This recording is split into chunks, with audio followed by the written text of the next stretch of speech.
Allô tout le monde, bienvenue au IPA Podcast. On se retrouve dans une allée, dans un rang, Je voulais te demander comment t'appelais ça. Une allée, un rang? Un verger. Des rangées? Une rangée de vergers. Un chemin. Des rangées dans le verger. OK, Ouais. parfait. C'est bien ça. On peut peut-être dire ça. Ouais. Comment il y a ça? Déranger le verger. Non, mais il faut être sûr de t'entendre comme il faut. Ouais. Yes, sir. On t'entend? Est-ce que vous On l'entend m'entendez bien? bien? Ouais. Est-ce que les gens à la maison l'entendent bien? Oui, parfait. Plus, voilà. Un, deux. Yeah, parfait, Yeah, on est yeah. correct. Alors, on est à la cidrerie Milton et j'ai comme co-animateur aujourd'hui. C'est qui toi déjà? Jean-Guy Paul Jean-Jacques, premier du nom. Ah, c'est ça. Attends, c'est le premier du nom? Premier du nom, ouais. Ah, C'est ouais. moi, ça. Tu donnes tout un nom. Quand même. J'aime ça. Non, ben Steph Dess, amateur et connaisseur de cidre, et c'est ça. Et gars un peu dans le même veille. Ah, c'est bon ça. Ouais. J'aime ça au fur et à mesure que les gens écoutent que tu es le co-animateur, tu as une introduction différente à chaque fois. J'aime J'essaye. Ouais, j'essaye. Ça va être dur dans 4 ans. Là, donc, Faut permettre de mieux le connaître. ça. Oui. Ouais, c'est ça. Ouais. Et on est avec qui? Je vous laisse vous présenter à tour de rôle. Ben, on va commencer avec Marc-Antoine. Ouais. Marc-Antoine Lanier, propriétaire de la cidrerie Milton, président de l'association des producteurs de cidre, 4e génération de producteurs de pommes sur les terres. Allô, bienvenue sur le podcast. Jonathan Fontaine, maître de chai à la cidrerie Milton. Je travaille pour Marc-Antoine et la cidrerie, qui était anciennement des Vergers de la Colline depuis 2012. Je suis pas maître de chai depuis 2012, évidemment. Puis sinon, ben écoute, c'est une passion pour moi, le cidre et le jus. Fait qu'on a 2 belles journées en fin de semaine. De cidre et de jus. Oui, pour explorer. Oui, c'est beaucoup plus de jus que de cidre en fin de Ouais. semaine. Bizarrement, parce que d'habitude, c'est le contraire. Mais là. Du cidre en un devenir. Ouais, c'est Ouais. ça. C'est ça. Donc, on est là pour le week-end de la Grande Presse. Ouais. Puis j'aime ça, on va pouvoir découvrir un peu c'est quoi la Grande Presse. Puis aussi, c'est la première fois que je viens chez Milton pour juste parler de Milton et aussi un peu de la Grande Presse, mais parce qu'on avait fait un podcast. Ouais, ensemble avec Ouais, Nordique, exact. que Stéphane les représente bien aujourd'hui. Oui, tout est voulu. Fait que oui, c'était mon premier podcast avec toi, PA, Ben puis Elisabeth et Steven de Nordique. T'as pas trop détesté ça parce que t'étais Non, encore là? j'avais bien aimé ça. Ouais. J'aime ça. Ouais. Il y a une J'aime couple d'années, je me suis plus 2 ans peut-être. 2 ans, ouais, Ouais. je pense à peu près 2 ans. Ouais. Tu vois, c'est comme si c'était hier, par exemple. Si tu y Ouais. penses, c'est comme si c'était hier. Ça va vite. Ça va vraiment C'est vite. incroyable. Ouais. Parlant d'aller vite, ça fait, tu disais 4e génération, mais là, ça fait combien d'années que toi, tu es à la bande? J'ai racheté il y a 8 ans OK. l'entreprise, mais c'est moi, il y a une vingtaine d'années, qui a apporté la dimension cidre OK. à l'entreprise. En fait, mon arrière-grand-père a acheté l'entreprise, a acheté un verger en 27. Puis si on fait l'histoire de ma famille puis l'histoire du cidre en même temps, Oui. en 1921, la loi sur la commission des liqueurs a été créée. Puis le cidre a été oublié à ce moment-là. OK. Fait que vu que le cidre était oublié, puis la loi sur les alcools, c'est tout ce qui est... la loi sur les alcools est écrite, à ce qu'on m'a dit, à l'envers des autres lois. Fait que si c'est pas écrit, c'est pas permis. OK. Donc, on est depuis en 1921 puis 1970, il s'est pas produit de cidre légalement dans la province. Ah, ouais. Parce qu'il s'est produit du cidre. Il s'est produit de Ouais. cidre, Ouais. Steph. Ah, c'était ça le petit guillemet. Ça c'est sûr qu'il y en a eu. Mais Ah ouais. ce qu'on m'a dit, puis moi je suis dans 78, fait que ça s'est bu plus pour des besoins familiaux. OK. Ou C'est ça, c'était grandes pas, familles, commercialisé. peut-être. Ouais, Ouais. c'est ça. Il y a bien du monde qui était dans la famille. Fait que c'est ça. Dans les années 70, le cidre est redevenu légal au début des années 70. Puis entre 70 et 74, on a vécu le pic puis le déclin du cidre. Fait que parce qu'il y a eu, en peu de temps, une industrie a eu se mettre en place. Il y a peu de savoir-faire et tout ça. Puis c'est un alcool qui était très abordable pour les jeunes. Fait que en peu de temps, l'industrie s'est autodétruite par de la mauvaise qualité. OK. Puis, fait que Parce que les gens croyaient faire ça. Comme je suis bon, je suis capable, je peux le faire. Ah, on est dehors, les gens, ils vont... Genre, c'est moi au montage, je vais essayer d'adoucir ça. Ouais. Check-moi bien. Le vent est bienvenu, mais pas trop. Ouais, est-ce que... Je sais même plus ce que je disais, merci le vent. Mais tout ça pour dire, les gens se sont improvisés. Oui, c'est ça, oui. Puis il y a beaucoup... tout le monde a vu un peu la mine d'or potentielle à faire monétairement à travers ça. Dont mon grand-père qui était actionnaire de la première cidrerie qui n'était pas liée à notre verger directement, indirectement. OK. Puis 18 mois après, il s'est dit, je retire mes billes là-dedans. C'est comme C'est trop, ça allait trop vite, c'était pas nécessairement bien organisé. Fait qu'après tout ce fiasco-là, des années 70, ben là, le site est mort. Fait que dans les années 80, c'était pas vraiment bien vu. Puis la première cidrerie artisanale est arrivée en 88, puis Château-Jourdouin. Puis, fait que quand moi je suis arrivé avec l'idée de faire du cidre au début des années 2000, dans ma famille qui avait des vergers depuis un bon bout de temps, mais c'était même pas naturel, étrangement. Okay. Mon père était le premier pire juge à me dire « Hey, sais-tu, c'est vraiment une mauvaise idée. » Puis il y a encore justement, tu sais, il y a bien du monde qui dit « Ah, tu sais, ça, c'est pas bon. » Il y a encore ce préjugé-là. Ouais, ce stigmate de prix avec le cidre. Qui s'estompe tranquillement. Mais tu sais, il y a une génération qui sont encore, sont encore un peu repoussés par cette ancienne idée-là. Puis c'est une fausse idée, présentement, parce qu'il y a vraiment d'excellents cidres. Il y en a au moins deux de bons, là, je peux nommer. Peut-être trois. Mais c'est vrai, parce que, tu sais, souvent les gens vont penser, mettons, à table, ils vont sûrement se dire, ben, on prend un vin puis on prend une bière, mais rarement le réflexe va dire, on prend un cidre pour y aller. Puis pourtant, avec même tout ce que j'ai découvert dans les dernières années, il y en a, comme tu dis, des très bons. Oui, vraiment. Puis je pense qu'on est à une place qui a aimé travailler plein de... Oui, bien, tu trouves la porte là-dessus. Ouais. Moi, ma famille a été dans les pommes, malgré le fait qu'elle était dans les pommes depuis l'équivalent de 70 ans, avant que moi j'arrive, le verger était implanté en pommes commerciales pour croquer. OK. Fait que ça, c'est... moi, je suis arrivé, j'ai parti le projet de cidre, j'ai eu les preuves à faire à mon père pour essayer de lui dire il y a quelque chose à faire, puis ça va se vendre, puis on va arriver à quelque part. Puis rapidement, je me suis dit, OK, mais on est un petit peu pris dans le potentiel de l'apéro. Parce que la Macintosh, la Corkland, la Lobo, la Spartan sont toutes dans le même bagage génétique. C'est toutes des cousines, des sœurs, les filles de la Macintosh. OK. Fait que ça goûte pas mal toutes dans le même genre de style d'arôme. Puis, fait que là, je me suis dit, comment on peut comme, genre, ouvrir ça, puis être capable de passer à la table. Fait que j'ai regardé un peu qu'est-ce qui se faisait d'autre ailleurs au Québec. En fait, il se faisait rien d'autre, autre que certains producteurs qui avaient planté de la Golden Rosette pour aussi des besoins de consommation.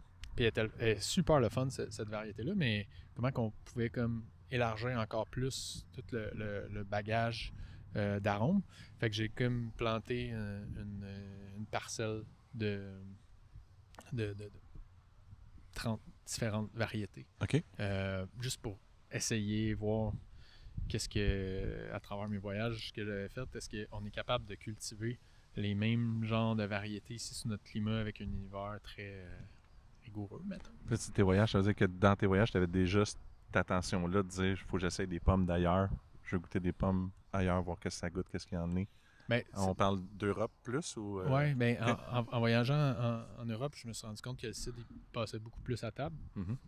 Puis là, nous, on était un peu dans l'apéro.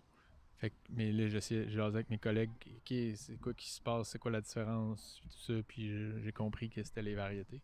Okay. Fait que c'était pas une quête, c'était plus une observation.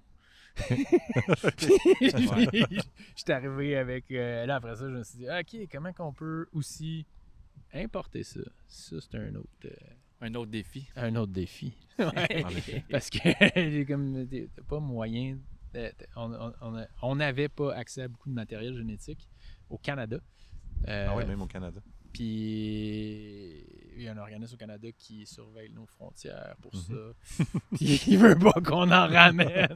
Ou si on en ramène, il faut en ramener avec des papiers puis toute la patente. Fait que, mais j'ai réussi à trouver des bons amis qui nous ont alimentés, je pourrais dire. OK. Direct dans le derrière d'un âne, c'est pas Dis pas tous les trucs de même, s'il te plaît. Il n'y a rien comme les ânes à la frontière. Fait que ça t'a amené à essayer des trucs, puis est-ce que... Parce que là, on va se mettre à boire, c'est sûr. Avant de continuer, on va se mettre à boire. Est-ce que... Oui, t'as un ordre prévu dans ta tête déjà? Les différents voyages de Marc-Antoine, puis ses différentes découvertes aromatiques de pommes acides proprement dit, qui proviennent la majorité de l'Europe. Ça a permis de travailler tranquillement des produits comme la parcelle qu'on a fait, dans le fond, qui est la parcelle que Marc-Antoine est parti là une couple d'années. En 2008 qu'on a débuté. Puis de prendre de l'avance là-dessus sur un peu notre savoir-faire ici, puis être capable de connaître de plus en plus de choses, dans le fond, de qu'est-ce qui se fait ailleurs pour le ramener ici. Mais sans pour autant délaisser la McIntosh, à Spartan et les autres, parce que c'est la majorité, dans le fond, de nos cidres sont faits à partir de... Ouais, c'est vraiment super beau, là. Mais c'est vraiment le fun comme cidre, parce qu'on a, on a beaucoup de tanins dans la parcelle. C'est vrai que t'es tanin, toi. J'étais un peu tanin. Mais c'est vraiment le fun parce qu'il y a beaucoup de tanins, puis il y a beaucoup de structures. Il y a des saveurs qu'on retrouve pas avec d'autres sortes de pommes typiquement québécoises, ou en tout cas qui sont vraiment plus utilisées ici, des pommes de table, proprement dit. Mais c'est ça qui est le fun avec ces cidres-là, c'est la sécheresse un petit peu d'amertume, qu'on a de la misère à avoir avec une McIntosh, une Lobo ou autre. Santé à vous. Mais santé. J'adore ça. Une super de belle journée. C'est super. Dans les yeux, sinon 7 ans de mauvais sexe. Dieu. Tout le monde se voit dans les yeux. Parfait.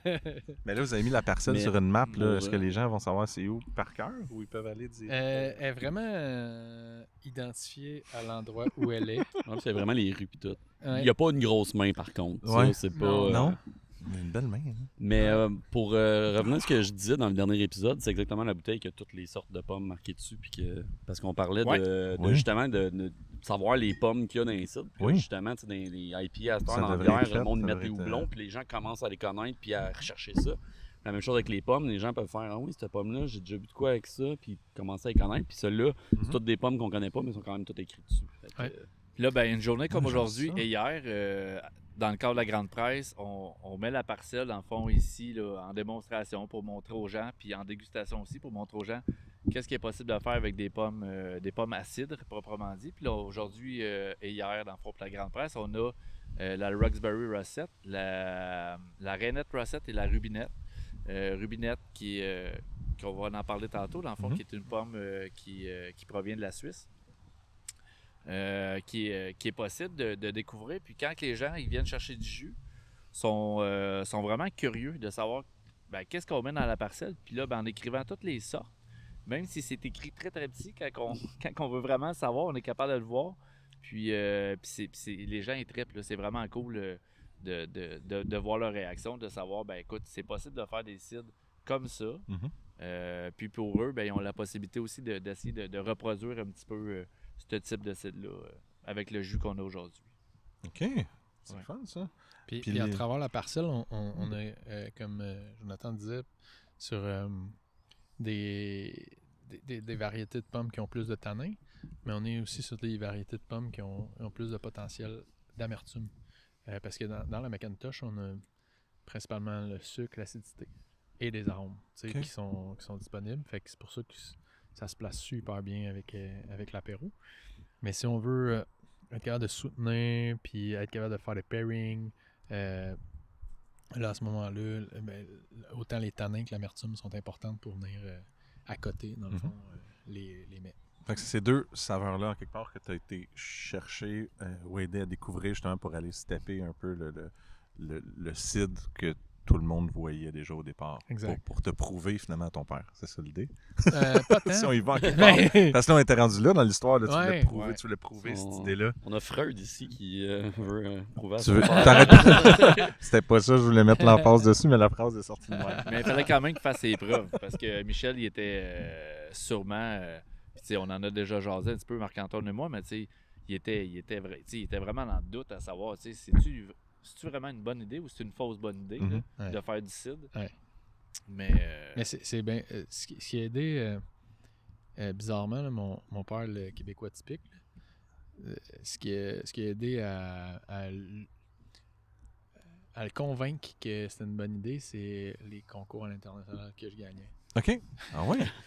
OK. C'est sûr que tu ramènes des médailles. Ça ramène... comme, non, peut-être. Puis il y a peut-être de quoi faire. On en a rapporté. Il est pas fou le gars. À la pocheté, genre. Ah ouais? Je sais pas combien de centaines de médailles qu'on a ramassées à travers les années. Mais c'était les premières là, qui étaient importantes. Là, parce que là, présentement, on est plus dans un mode on continue de s'auto-confirmer qu'on est à la bonne place. Là, mais c'est surtout les premières qui là, il disait ok, ouais, s'il est capable de gagner ça dans un concours international, ça commence à faire du sens. Ça, c'était la semaine passée qu'il a dit peut-être finalement t'as quelque chose. Ça a l'air correct. Ça a l'air chez son affaire. Mon gars, t'as peut-être quelque chose. Ouais, je sais pas à quel moment qu'il a flippé vraiment, là, mais c'est une super bonne question. Je sais pas, mais en tout cas... À soir, il va être dans le doute. Il est en train de boire du brandy. Hey, c'est vraiment pas une bonne idée, ce podcast-là, finalement. Moi, je recule. Là, tu vois, tantôt, je disais, là, ça fait 12 ans. Je suis arrivé en 2012. Ouais. Puis, 2012, Michel, il était... qui est la troisième génération, là. Je suis pas sûr qu'il était convaincu à 100% encore en 2012. Non. Mais en même temps, si tu recules en 2012, le CID, il y avait était pas beaucoup de sidérurgies qui étaient comme des gros joueurs. C'était pas nécessairement qui étaient plus disponibles. Le CID n'était pas ce qu'il est maintenant. Clairement pas. Plus tard. Fait que c'est sûr que c'était peut-être pas non plus... c'était pas un marché, en tout cas, de ce que je vois moi et de ce que j'ai vu évoluer, là, qui était très... il n'avait. On le savait qu'il n'avait. Tu peux aller d'un McGibbons, te commander des Black Velvet. Puis à part de ça, c'était pas mal ça, la consommation d'un Québécois moyen sur le CID. Ouais. Fait que... complètement, le CID à ce moment-là devait être clair aussi. Il y a eu comme tellement de steps qui sont arrivés. Puis c'est des micros avancés qui ont fait la différence. Là. Parce qu'à ton point, Steph, c'est que le CID Cloudy, le CID Trouble, le CID avec des dépôts, comme ce qu'on a aujourd'hui, là, est devenu légal parce que c'était même pas légal. C'était pas légal, non. OK. Parce que si je reviens au fiasco des années 70, il y a eu ce fameux fiasco-là. Puis là, après ça, quand Michel Jourdain est arrivé, tout ça, puis avec Robert Demois de la cidrerie du Minot, eux autres, ils ont clamé un règlement, puis un encadrement plus strict. Puis là, c'est entre autres aussi Robert qui était en arrière du règlement. Puis Robert, c'est un œnologue. Okay.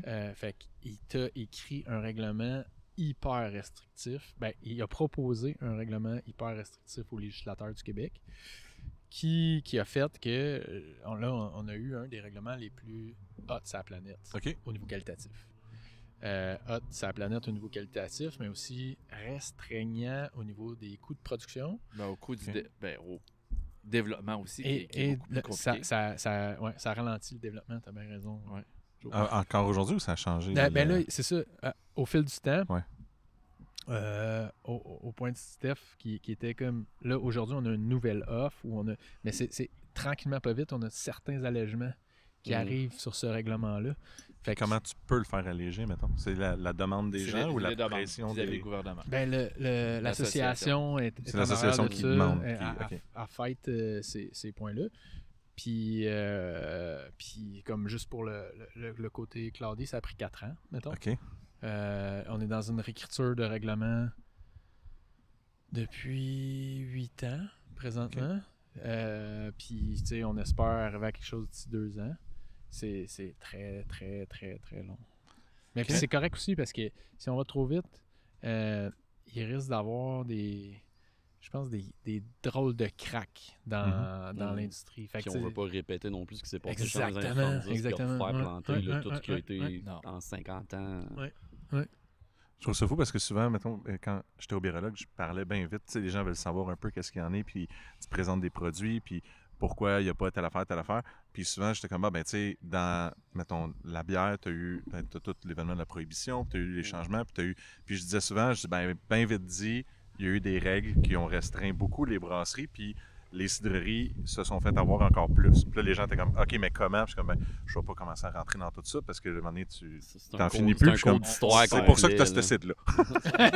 Mais comme, j'aime ça que tu prennes le temps un peu de l'expliquer puis d'un peu de débroussailler ça pour que les gens comprennent un peu plus que, oui, il y a eu, je veux dire, il y a un retard, entre guillemets, sur justement les possibilités de création avec le cidre. Puis aujourd'hui, c'est le fun de voir ce qu'on est capable d'avoir maintenant à nous. Puis je pense que c'est le temps là qu'on en parle. Puis même si ça fait longtemps mais là, encore plus, let's go. Là, tu dis on a un retard, puis c'est le cas qu'on a un retard sur les possibilités, mais par contre, nos bases sont plus solides.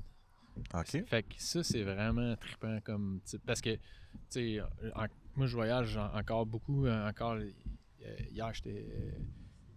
ça va super bien sonner, là. J'étais au Pays Basque. Hier encore, j'étais en Basque. Oui. C'est au Pays Basque où il y a la plus haute consommation de cidre dans le monde. Là. Puis c'est mon endroit favori. Je pensais que c'était chez nous, la plus haute consommation de cidre dans le monde. J'étais un peu déçu, là, mais OK. M'en boire plus. Mais peut-être pour une personne seule, Steph. Oui, l'affaire, Steph, c'est la consommation déclarée.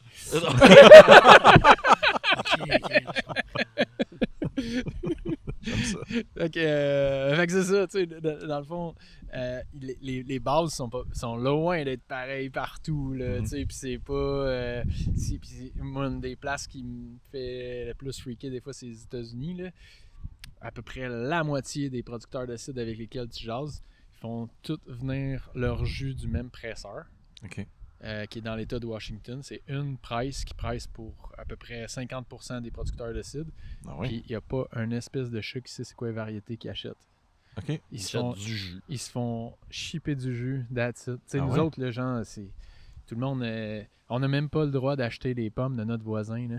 OK. Quand on est un producteur artisan, là, ce fameux permis-là, fait que ça donne un peu une idée du contrôle qu'on est obligé d'avoir. Fait que c'est ça. On a beaucoup de petites entreprises à naviguer là-dedans. Mais c'est beaucoup plus restrictif. Puis en étant plus restrictif au Québec, au Canada, il y en a moins. Veut pas, parce que, tu sais, Marc-Antoine a beaucoup voyagé. Moi, j'ai voyagé un petit peu moins, mais j'ai quand même voyagé. Non, on a eu quelques bonnes virées ensemble, mon Joe. Hein? Tu sais, voyager, ça rappelle juste plus. Depuis 2012, hein, je te rappelle, t'as dit 2012. Non. Hier est en Basque, 2012. Déjà, il y a quelque chose de facile à faire, je pense. Là. Mais tu sais, un voyage qui m'a marqué, c'est au UK, tu sais, en Angleterre. Puis, tu sais, c'est vraiment impressionnant de voir comment qu'il y a beaucoup de cidreries aussi. Puis, tu sais, c'est un monde de cidre là-bas, en soi. La consommation de cidre est vraiment plus élevée qu'au Québec, exemple. Mais c'est vraiment impressionnant de voir comment que la réglementation est moins restrictive là-bas comparé à ici. Quand tu arrives là-bas et tu vois des choses qui se font, tu fais « ce serait impossible de faire ça au Québec. Pour des bonnes et des moins bonnes raisons. Si c'est là, les règlements, souvent, c'est pour les bonnes raisons, mais veut pas, des fois, c'est restreignant, puis des fois, c'est même frustrant quand tu es un fabricant de cidre puis que tu veux comme essayer d'emmener... tu veux essayer d'apporter des nouvelles idées, mais tu es toujours comme un peu coincé. Après ça, c'est de travailler avec ça puis de trouver les moyens pour faire de quoi qui est bon, qui est nouveau, puis qui suit la réglementation. On n'a pas le choix. C'est notre réalité aussi. Ça nous pousse à être encore plus créatifs sur notre façon d'arriver à nos résultats. Oui, puis tu sais, ça revient un petit peu à ça. Avant qu'on a le changement de règlement pour la limpidité dans les cidres qui était plus obligatoire, on pouvait faire le type de produit qu'on a ici, la parcelle ou la rubinette, en fermentation en bouteille avec la lie. Mais par contre, ça s'appelait un cidre bouché. Un cidre bouché traditionnel. Mais c'est pas facile de faire un cidre bouché en suivant toute la réglementation. Ça se fait, on l'a déjà fait. Mais c'est sûr qu'en changeant la réglementation, que là, on avait le droit de faire des cidres non limpides, c'est beaucoup plus simple, beaucoup moins long. Fait que le travail pas qu'il est pas moins dur ou plus dur, c'est juste que c'est le temps, dans le fond, de sortir des nouveaux produits qui était beaucoup plus là, j'ai un flash, là, parce que tu as dit le boucher, mais je suis fou en disant du minot faisait un boucher. Exact. Il me semble que je n'ai vendu pas mal de ça. Exact. Okay. C'est justement, c'est une appellation plus française, hein, qui est importée ici justement par Robert de la cidrerie du Minot. OK. Ouais. Puis qui l'a positionné. J'ai jamais regardé exactement comment elle était décrite en France, si c'était calqué ou quoi que ce soit, mais sauf que c'était très restreignant là, dans le sens que il fallait utiliser du jus de pomme pour la refermentation, okay. un temps de mois sur la lie. Avant l'égorgeage. Exact. Fait que, il y a comme beaucoup d'étapes.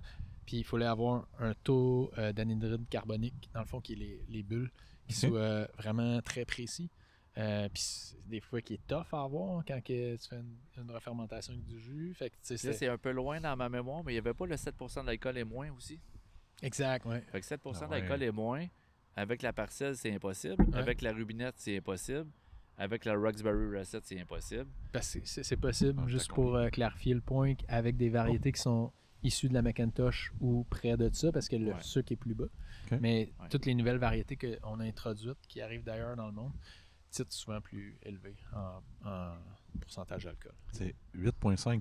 Jamais j'aurais pu te dire 8,5. C'est la beauté du Cid. Jamais. C'est traite. Wow! Wow, c'est incroyable. Traite, dit le gars qui boit de la bière à 10%. C'est ça. Moi, j'ai jamais goûté ça, une bière à 10%. Non. 11,9. Ah oui, c'est ça. Mais là, en racontant tout ça, j'ai vraiment eu un flash du moment où, parce que là aussi, je vois une canette de série Exploration, puis ça me... Quand, justement encore là, quand la série Exploration est sortie, je me souviens que la façon dont ça m'avait été présenté, c'était... Puis peut-être que je sors du Coq-à-l'âne, puis on reviendra plus tard, mais je veux vraiment faire cette parenthèse-là, parce que tu parlais des façons... C'était une série pour explorer. Oui, mais c'était présenté en disant, Marc s'est promené, puis genre, on va y aller, c'est découverte à travers le monde, puis on va comprendre un peu plus. Mais j'ai toujours voulu voir une vidéo des capsules de Marc à travers le monde, comme qui se promène puis qui regarde ça. Puis là, j'ai comme le goût de dire, hey, on peut-tu le faire un jour, ça? Quitte à, on n'est pas obligé de le faire ici, là, on pourrait les 4 aller en Angleterre, faire un épisode en Angleterre. On peut-tu faire ça? Marc et ses voyages. Ça serait malade. Marc autour du monde. On fait Marc autour du monde. On jump dans le jet privé Milton. Puis oui, nous, puis je t'inclus dans le nous, on fait juste le suivre. On fait juste checker qu'est-ce qu'il fait, qu'est-ce qu'il y en a, puis pourquoi, c'est quoi Marc à travers le monde. Fait que là, comme les trois, on essaie d'analyser Marc à travers le monde. Genre de documentaire Discovery Channel. Moi, j'ai la chance de l'avoir déjà vu quand même en voyage, puis de l'observer de loin sans qu'il le sache. Mais il est très, très curieux. Ah ouais? Ah ouais. Puis tu sais, c'est pas une petite curiosité, tu sais, c'est toujours... une coche de plus qu'un peu tout le monde. OK. Ça, c'est le fun, mais je vais aller voir un peu plus loin. Fait qu'on se met au loin puis on met un petit mic. Un peu les autres. Tu dis? Je dis, on te mic sans fil, tu y vas, puis nous autres, on va juste... On te regarde aller, là. Comme les commentateurs en arrière. Ouais, j'aime ça. Des fois, ça faisait qu'on se retrouvait dans des places douteuses aussi. Fallait l'essayer. Des petites allées sombres et lugubreuses. Mais j'aime ça, ces découvertes-là. J'aime ça. En tout cas, je lance l'idée. Moi, je suis prête à l'essayer. C'est un sacrifice que je suis prêt à faire. Écoute, on en prend bonne note. OK, good, j'aime ça. J'adore.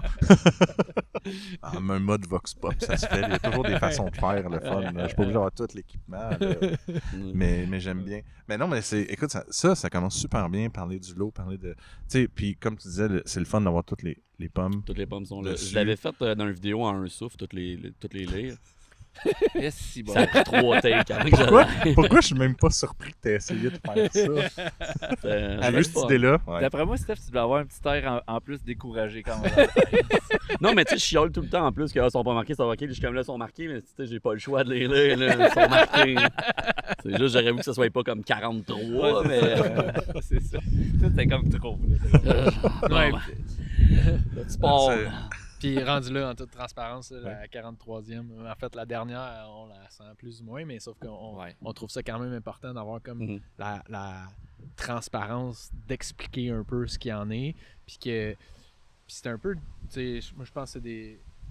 En tout cas, des fois, je me parle peut-être à moi-même, là, mais je pense que c'est un peu des bouteilles historiques, là, dans le sens que là, on commence à comprendre qu'est-ce que telle variété cultivée dans notre propre climat va comme donner vraiment comme goût. Parce que, honnêtement, là, présentement, c'est ça sur quoi qu'on est capable de plancher, Joe et moi, quand on parcourt le verger puis qu'on déguste les pommes ensemble, c'est vraiment plus les grands pics, soit d'amertume, soit de sucre, soit d'arôme, mais tu sais, on n'arrive pas hyper précis à dire, bon, mais OK, la Bulmers Norman, elle pourrait donner un goût de cacahuète ou quelque chose comme ça. Tu sais, on n'est pas encore à ce niveau-là. On l'a essayé, mais on a fait plus des fermentations monovariétales, vraiment de chaudière de 20 litres, exemple de Bulmers Norman. Ou de Wixon, ou peu importe, pour essayer de savoir ça fermente-tu bien en premier, puis ça goûte à peu près quoi. Parce que si ça fermente pas bien, puis ça pousse pas bien, ben, c'est clair qu'on le fera plus. Ça enlève la Mais si ça fermente bien, puis ça a de la misère à pousser, on va peut-être essayer de... Il donne un petit kick de plus. Donner un petit kick, ou en tout cas d'essayer de motiver des troupes en agriculture pour dire, écoute, ça l'apprend. C'est ça. Mais fait qu'on a fait plus ces tests-là au départ, là, il y a une couple d'années, pour ça. Puis après ça, ben vraiment, comme Marc-Antoine disait, qu'il y en a en toute transparence encore. S'il y a une dizaine de pommes, par exemple, de dabinette, ça paraîtra pas beaucoup sur le blend, mais il y a de la dabinette dedans. C'est quand même le fun de le partager aux gens.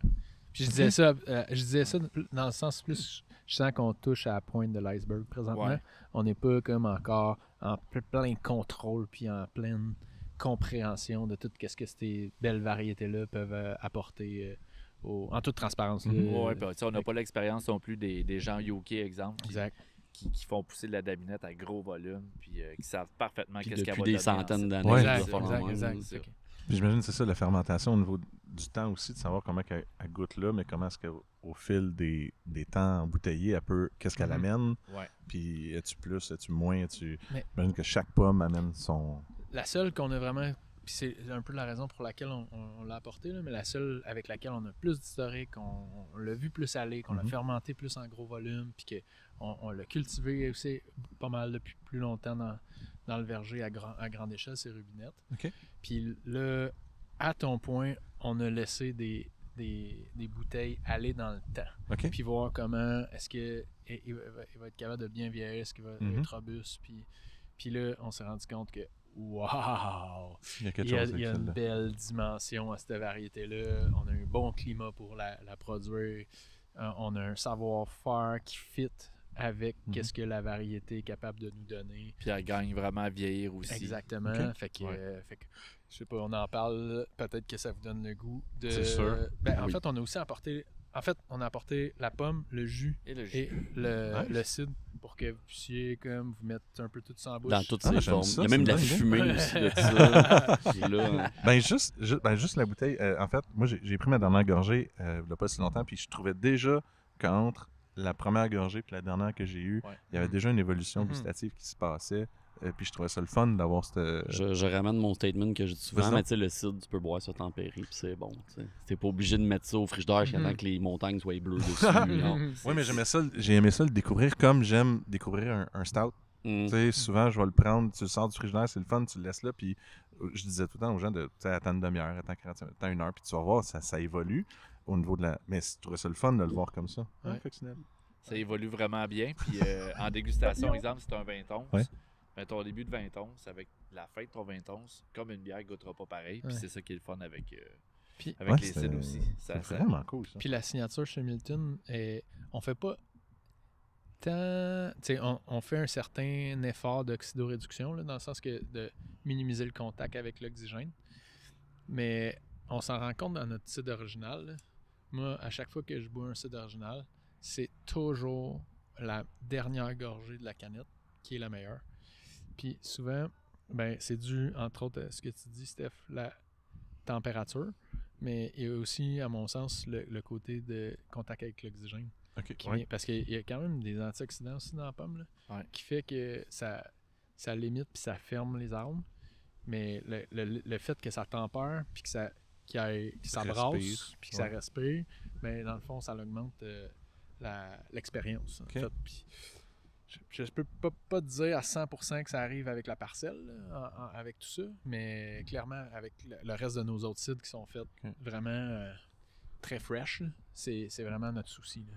Mais j'aime ça parce que tu as dit signature, puis c'était une des questions que j'avais, me disant, est-ce que, tu sais, qu'est-ce que ça peut être une signature pour justement une cidrerie? Est-ce que c'est, on met tout le temps telle pomme dedans, ou c'est la façon dont c'est fait, ou tu sais, c'est à quel niveau qu'une signature peut être? C'est sûr, déjà, tu sais, en fermentation, dans les barriques, tout ce qui est barriqué, il va avoir la flore de ça. Fait que, tu sais, ça. Puis, en tout cas, moi, ce que je pense. En dehors de ça, il n'y a pas. Tu sais, j'essaie de voir dans les brasseries, c'est plus facile. Là, ils mettent un petit un pourcentage de grains de ça, ou tel houblon qui vient de leur ferme. Ou, mais tu sais, il y en a tellement des styles différents. C'est ça dépend des gammes. Entre l'original et la parcelle, tu pourrais pas savoir que ça vient de la même place. Là, non, c'est ça dépend des gammes, puis ça dépend comment les gammes sont travaillées. Puis je pense qu'à Milton, on a plusieurs signatures, mais s'il y a une signature qui est assez claire, c'est des produits qui sont assez droits, assez clean. On axe énormément sur la buvabilité. Ouais. Okay. Jonathan et moi, quand on officialise la recette que Joe a faite, mettons, là, on termine en se disant OK, on vient de finir la canne, la bouteille, on en reprendrait-tu? Okay. Si on vient cocher oui, c'est Milton. Ça, parce que je me demandais s'il y avait, je sais pas moi, une étude à l'aveugle de dire je prends 3 monovariétales de 3 places différentes, puis j'ai fait à l'aveugle, puis je goûte. Y a-tu un. C'est sûr que, parce que dans le fond, à ta question, là, qu'est-ce qui crée la signature? Ça peut starter avec le volet agronomique. Fait que ça se peut que ce soit le sol. Ça se peut que ce soit le type de racine que l'arbre a été greffé. Là, je vais deep, là, mais ça peut être ça. Ça peut être le type de taille qui est utilisé. Ça peut être la façon la de météo cultiver. cette année-là. Exactement. La météo, ouais. Ça peut être le mode conventionnel bio. Ça peut être le type de façon de récolter à la main, à la mécanique. Je veux dire... Fait que finalement, le travail que vous faites toute l'année. Exact. Jusqu'à la récolte. Ouais, pour l'agriculture. C'est pour ça que le cidre, à un certain niveau, ça se rapproche beaucoup plus du vin. Du vin, oui. Parce que le fruit, dans le fond, on le cultive nous-mêmes sur nos terres. Puis sinon, après ça, il y a tout le travail dans le chai. Fait que, tu sais, il y a tout le volet, dans le fond, dans le champ, mais il y a aussi le volet dans le chai. Puis là, dans le fond, dans le champ, c'est soit la levure, soit le type de pressoir. J'aime ça, tu le pointes quand tu dis dans le champ, c'était parfait.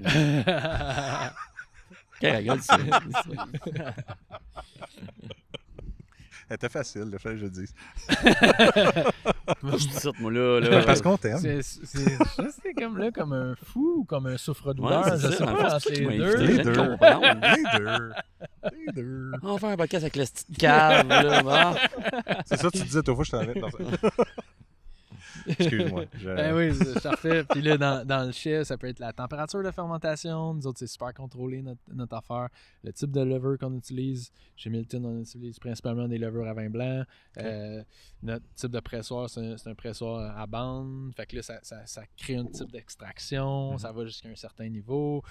Sur certaines variétés, tu peux faire de la macération. Écoute, c'est quand même vaste. Hyper vaste, la signature qui est apportée. Mais souvent...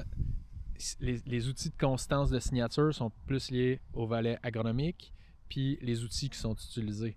Fait que, tu sais, c'est un type de pressoir, mais ça peut tout le temps donner le même genre de style, peu importe la variété que tu vas pitcher dedans.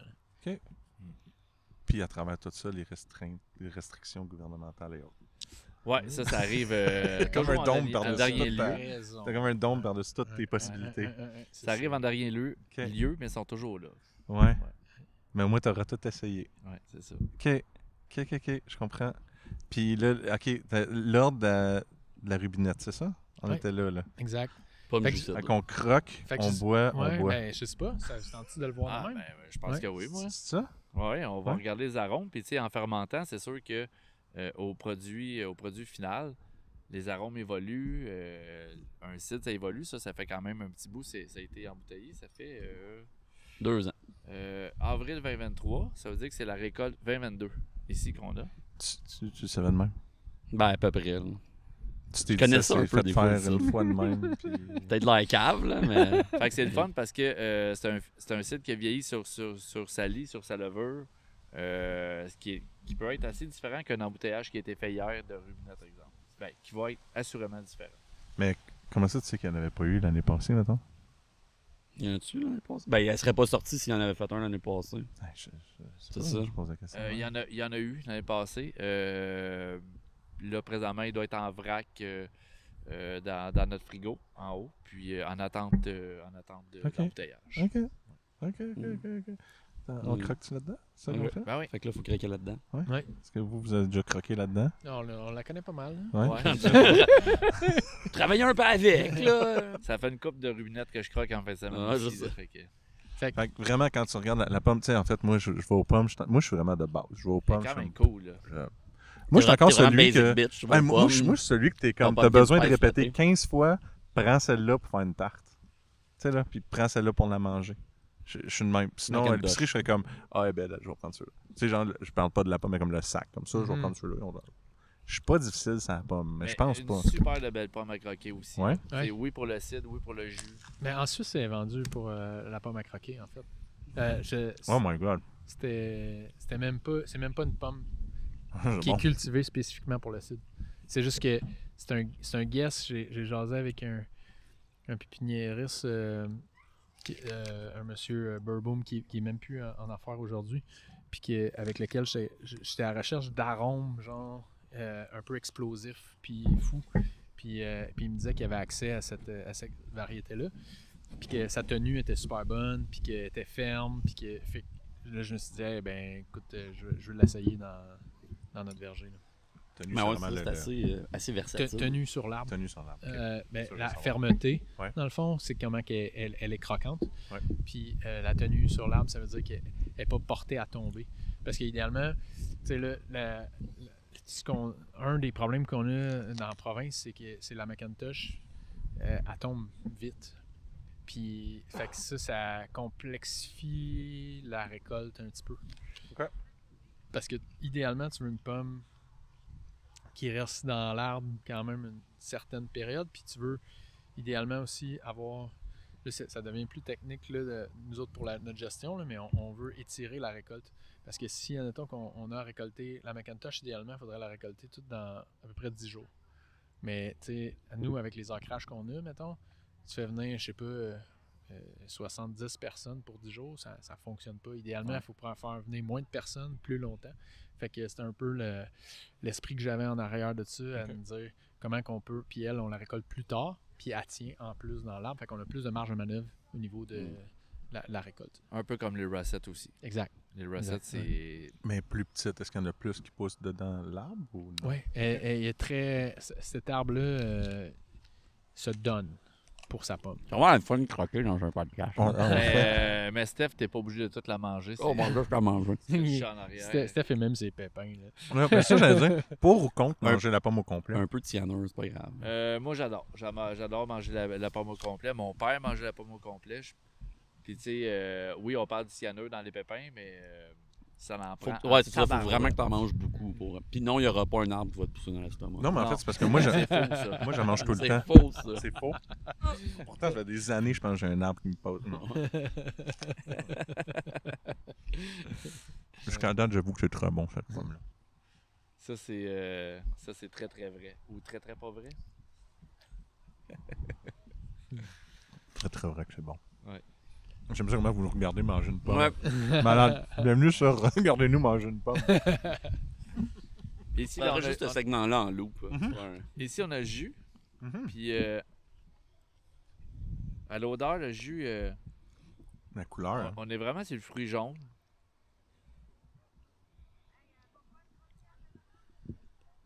La couleur est juste incroyable. Là. La couleur est folle. La couleur est gold. Elle est vraiment cool. Fait que le jus cette année, il y a un potentiel alcoolique de entre 8 et 9 % d'alcool. Fait qu'on va dire un 8,5. On va s'entendre pour un 8,5. Ça, tu prends ça avec le même truc comme j'ai vu dans les vignobles souvent? C'est un densimètre. C'est ça s'appelle? Ouais. Ok, parfait. Ça s'appelle ça. Une petite goutte sur check. Ah, ben ça, c'est un... réfractomètre. Ça, c'est un réfractomètre pour le Brix. Oui, Brix, oui, merci. Ouais. Puis, ben, nous, à Hamilton, on travaille beaucoup avec la densité. Il y en a qui travaillent plus avec le Brix. Okay. Dans la bière, c'est des plateaux. Fait que c'est un peu différent. C'est toute la même affaire, par exemple. Ça calcule pas mal tout le taux de sucre qu'il y a. Si tu veux savoir ton sucre résiduel de départ ou de fin ou peu importe. Comme tout le monde dit mort, mais dans la bière, ils disent drèche. Ouais. Mais c'est en anglais, ça? De Drèche? Non? Ça n'existe même pas en anglais. Fait que c'est un mot C'est un qui mot existe français, vraiment, Ok. juste pour le grain. Ok. Ben, c'est spent grain en anglais. My God, t'en connais des choses. Ah, je sais. Incroyable. T'es à l'école, moi. 11e année, tu sauras. 11e! Dit-il en mangeant une pomme. Fait que là, on va ouvrir la rubinette. Là, je n'ai À plus. ça qu'on l'a. Ouais, c'est à ça qu'on a tout mangé. Wow. Attends, je regarde le bouchon. Yes, c'est un vrai pas si professionnel. pire. C'est pas ça prend un bouteille qui ouvre. Non, c'est pas La la deuxième. première. Ça sera pas la dernière. Je le souhaite. Fait que si. Je suis prêt. On a tous 2 verres. Puis je garde mon bout de pomme. Ah, juste pour. Avec le jus puis le sel. Ouais, pour crunch. Vous allez voir à quel point c'est fou comment la pomme, le jus et le cidre sont différents. Ils sont tous bons, mais ils sont vraiment... Mais le jus est comme doux. Ouais, vraiment. Le cidre aussi. Non, mais j'ai pas ça. Non, mais ça, ce que je veux dire, c'est que c'est pas. Tu sais, c'est juste de la petite magie. Là. C'est des bulles de la petite magie, celle-là. Ça fait une autre chaîne? Ah oui. Peux-tu? Yeah. Chaîne? Cheese au cidre. Santé.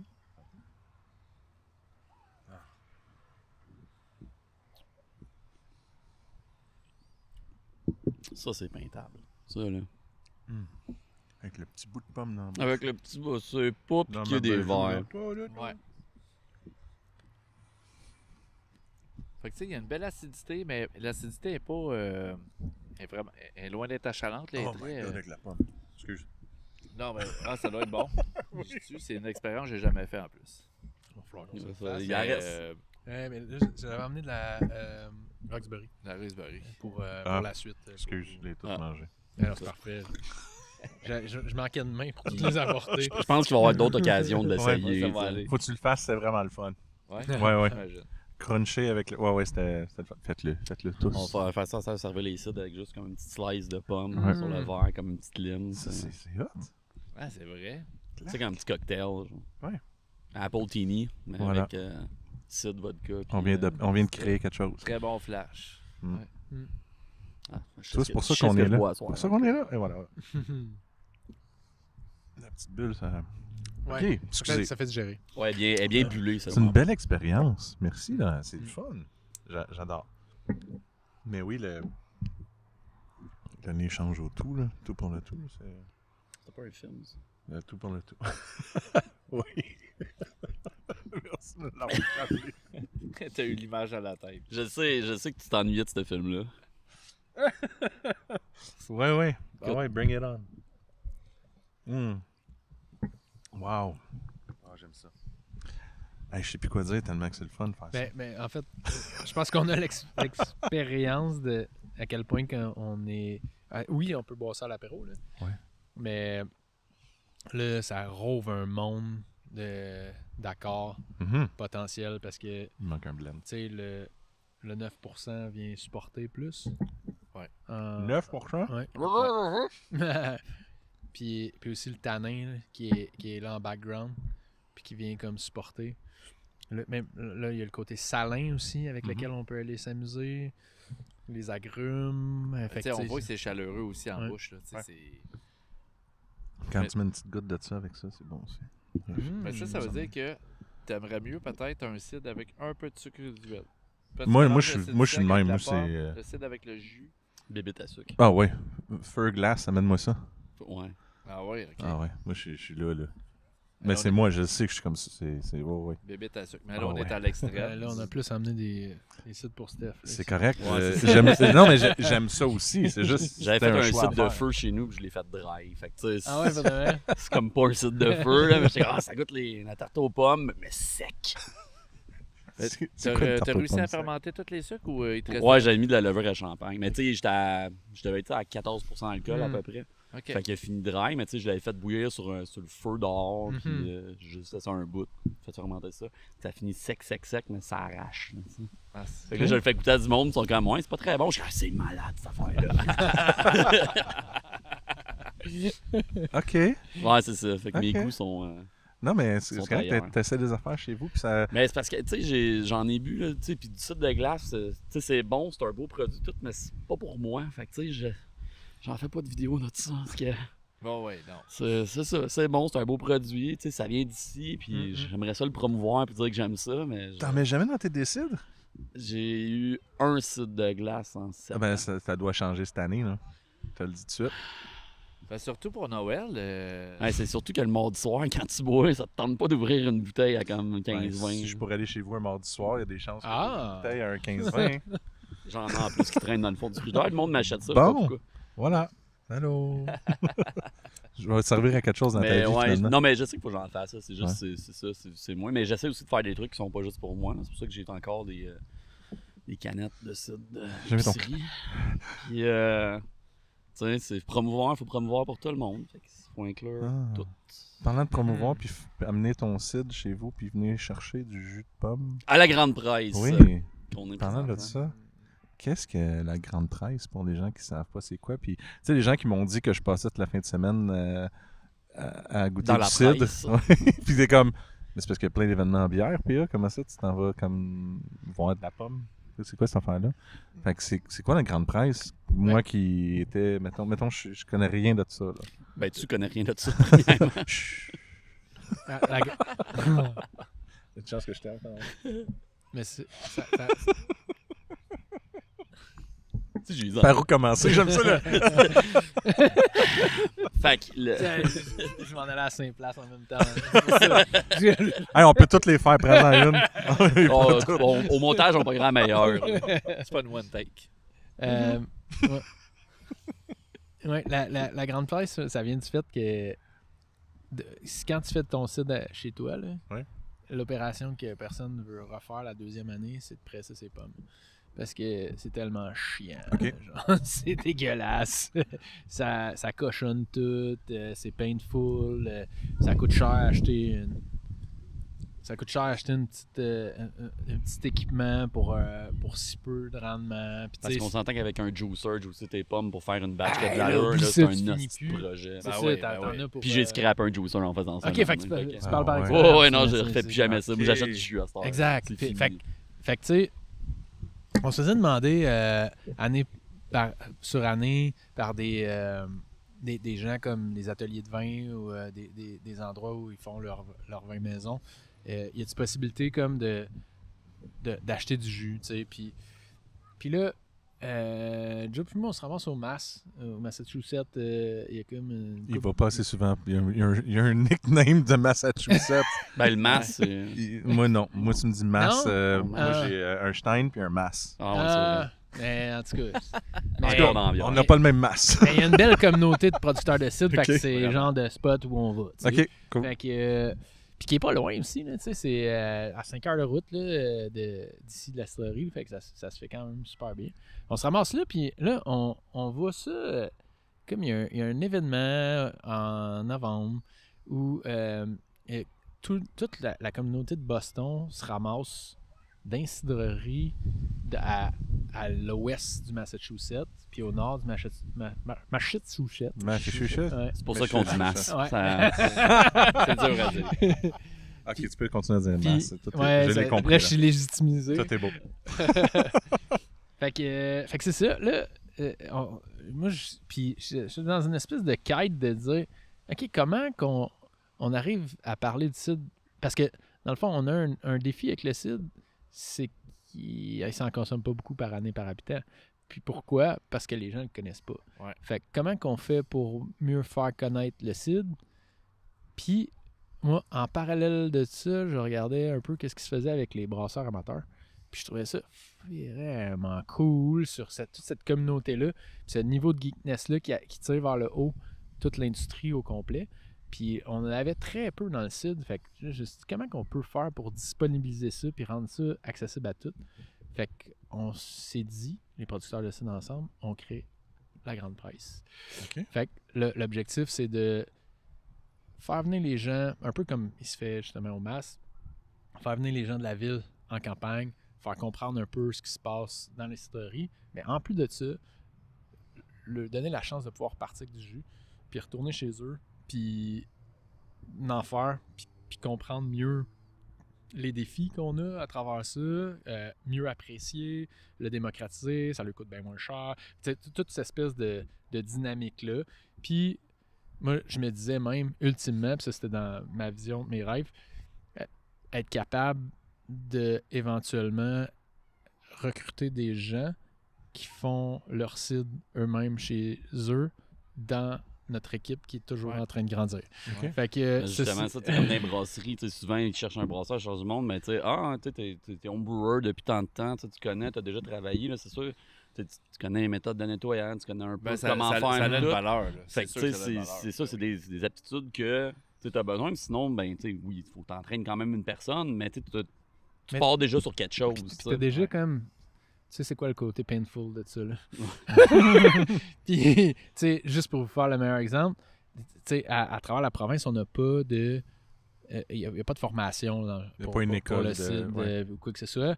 Puis, tu sais, le meilleur exemple, moi, je trouve, c'est Joe, qui a appliqué pour Milton à l'époque, il a appliqué comme livreur. Ouais. Il s'est dit, moi, je vais venir livrer chez Milton. Je commence à poser des questions à Joe. Je dis, hey, t'as fait quoi dans la vie, tout ça? Je regarde son CV, mais il était bouché. Oh, boy, ça, c'est intéressant. Le gars, il sait en tabarouette comment passer à travers tout le côté painful de la job, qui est le nettoyage. Puis, et ce niveau de compréhension-là. Finalement, j'ai dit à Joe, ça tentes-tu comme de commencer, mais peut-être te revirer sur d'autres choses dans le business? Fait que finalement... J'ai fait 2 semaines de livraison. Ça n'a pas duré longtemps. Le temps qu'il te fasse un set de clés pour que t'étais pas bon, là. À la place. C'est pas que t'étais pas bon. Non, c'est juste que... 3 accidents. 3 accidents plus tard. On va l'enlever de là. Si tu tuer quelqu'un. C'est 3 trucks qu'on change, là. Il boit beaucoup trop d'alcool. C'est 6 boules de stock qui arrivent là-bas. Il n'y a plus rien dans les caisses. T'as tout compris. Non, c'était... Ben écoute, puis pour revenir à l'événement, c'est que les gens... Je veux pas en parler. Non, mais c'est super important parce que moi, c'est quelque chose qui me frappe année après année. C'est qu'il y en a toujours des nouveaux. Puis les anciens homebrewers, les anciens cider makers qui font ça chez eux pour le fun, ils reviennent, mais ils en prennent encore toujours plus. Ah ouais? Puis ils aiment ça. Là, je suis obligé d'en prendre plus. Tu vois comment il est vendu? Ouais. Tu te sens mal? Mais tu sais, j'ai des exemples à chaque année, comme encore matin, 5 boys de Montréal qui habitent en appartement à Montréal sur le plateau. Ils descendent ici à Milton, ils viennent chercher 300 litres de jus, puis ils remontent dans des touris de 48 litres, des Dame Jam. Puis let's go, on s'en va faire fermenter le stock. Ils sont contents, c'est une sortie en soi. Ils sont dans la vibe du jus de l'automne, du cidre. C'est vraiment cool à voir. Puis tu sais, ça ressent dans le fond chez les gens quand ils viennent. Puis ils sont curieux aussi de plus en plus. Tu sais, au début, il y a beaucoup de gens qui arrivaient ici, puis encore, ça arrive, là. Ben, tu sais, c'est quoi? Qu'est-ce qui se passe? Qu'est-ce que vous faites? Puis là, on explique tranquillement. Puis là, les gens, OK, on a la possibilité de ramener du jus chez nous pour faire du cidre. Ben ça, c'est démocratiser le cidre parce que de plus en plus, ça fait des nouveaux consommateurs.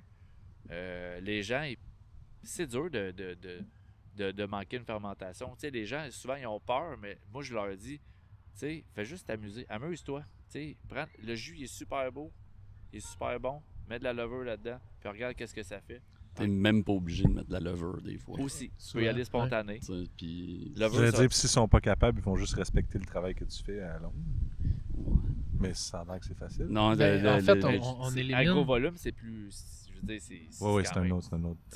Je veux dire, on keep it simple là, avec les gens ici. Puis tu sais, levure, sucre, tu fermentes, ça fait de l'alcool. Amène ça à sec, t'as pas besoin de trouble après. Mais c'est sûr que là, si tu le laisses longtemps ouvert avec l'air, là, ça va faire... Là, il y a plusieurs aspects qui peuvent arriver, là, qui peuvent créer des défauts, mais sinon, simplement, ça peut se faire aussi. Puis on élimine une des bonnes zones de risque là, en utilisant des bons fruits, un bon pressoir. Tout le travail de départ, il est quand même bien orienté pour être capable de faciliter la job chez soi, mettons. Pour pas arriver à bretter tout dans le chemin. Exact, C'est ça, ça en fait ça. C'est bon, des sites bretés. Oui, c'est bon. Ouais. Quand tu veux ça. Ah ouais, quand tu veux ça. OK. On va justement en déguster un tantôt. C'est bretteux. On peut être là, c'est sûr. On est là. On a plein de verres vides. On a plein de verres vides, sinon on continue à boire d'autres choses. Hein. On s'en va sur la brette ou on parle de... C'est comme vous voulez. Je vous suis comme vous. Tu veux-tu croquer une autre pomme ou pas? C'est ça la question. Ça me dérange pas de croquer des pommes. Je croque, je goûte, j'ai soif. Moi, je suis dans l'analyse, pas dans la création. Sinon, je fais pas de cidre chez nous.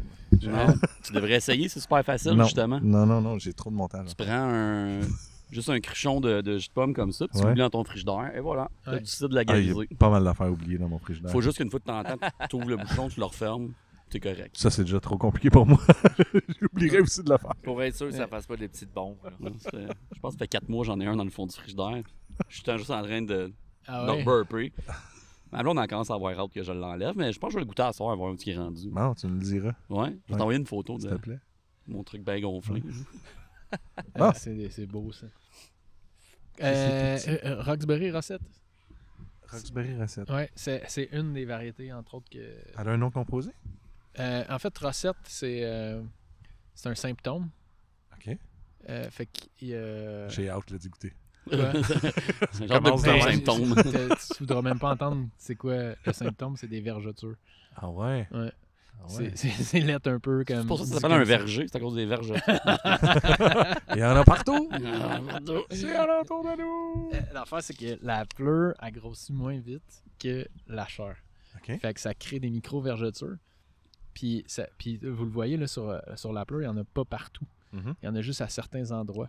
Puis c'est à ces endroits-là où la pleure a comme craqué, puis elle s'est comme régénérée entre les deux. OK. Fait que ça, c'est le mot Rosette. C'est un peu comme les patates, là, aussi. Là. Ouais. Fait que... puis Roxbury, ben c'est une ville en Angleterre. C'est pas juste un film. C'est aussi non, un c'est C'est sur la disco. T'es voyais du coin de l'œil. T'es chanceux que j'avais une bouchée dans la bouche. Fait que les patates, ils ont des vergetures. Ça veut dire? En fait, je sais même pas. Probablement. On a de quoi googler plus tard. Ouais. Yeah! Mais j'allais scanner pour les pommes, mais je peux pas parler des patates. OK. T'es pas connaisseur de patates? Non, c'est un peu moins connaisseur de patates. C'est moins beau qu'une patate fermentée. Ouais, c'est de l'alcool de patate, ça existe. Ben, ouais, c'est de la Volga, là, mais sinon... Mais juste apprendre à connaître les pommes, vraiment, ça, c'est chapeau. Là. Je veux dire, chacune des pommes, prendre le temps de reconnaître ces petits détails-là. Ouais. Ben, tu sais, nous, il y avait déjà un gros côté de la job qui était fait, dans le sens que je n'avais pas besoin d'implanter un verger. Puis en même temps, il y avait même des pommiers qui étaient à remplacer. Okay. Fait que tant qu'à être remplacé, c'est dit, ben... Autant pas mettre juste de la Macintosh. Exactement, aussi bien diversifier puis amener d'autres dimensions. Est-ce que j'ai fait un jeu de mots encore? Non. Oui, t'as dit pommette. Pommette. Ah, sac. Il comprend, il est tellement bon, il est tellement à un autre niveau qu'il comprend même pas ses propres jeux de mots. Bon, on va faire un bout. Hey, je te fâche, là. Ah, moi, t'as le laissé, mais c'est ton dernier. Ça, c'est ton premier avertissement, t'as dit tout de suite. OK. OK. Fait que... Mais la peau est plus rough, là, celle-là. Là. Ouais, c'est complètement. Un peu plus rude. Ouais, exact. Ouais. Puis le potentiel alcoolique, il va avoisiner le 20 brix. Fait que on est plus proche de 10%. C'est quasiment comme un vin. Là. Ouais, puis pourtant, juste comme dans ma tête, elle est moins sucrée que l'autre. C'est l'acidité qui est plus présente. Sur notre bouche, on a comme... C'est une expérience de balance. Mm-hmm. Fait que quand il y a plus d'acidité, on perçoit souvent moins de sucre. Ou plus d'amertume, on perçoit moins de sucre. C'est un peu... Là. Puis là, présentement, elle est un petit peu plus hâtive aussi. Habituellement, on récolte J'en garde un coup. les Rosette environ fin octobre. Fait que c'est sûr que là, il y a un petit peu moins de sucre à l'intérieur, c'est normal aussi. Okay. Fait qu'elle n'est pas parfaitement... elle n'est pas enfin... Elle n'est pas prête d'être cueillie, mettons, d'ici 2 semaines. Mais là, pour les besoins... mais là, on l'a déjà en avant de nous. Puis je l'ai apporté parce que pour moi, c'est souvent... Puis là, je pense pas qu'on ait tous les pleins arômes. Non, c'est ça. Mais on est comme sur le litchi, l'ananas, des fois le pamplemousse un peu. C'est folle, là, dans le fond, tout le potentiel aromatique qui vient se picher là, dans notre bouche. Là, fait que c'est ça. Mais c'est le fun, tu dis. En fait, j'étais en train de chercher justement les goûts que j'avais parce que c'est vraiment différent de l'autre. Puis là, je suis comme, OK, c'est quoi? Puis tu le dis, puis je suis capable de le sentir. De le sentir. De le percevoir. Merci. Ouais. Okay, ben. Il manque des mots, moi, dans mon podcast. Ouais. Il devrait s'appeler le podcast sans trop de mots.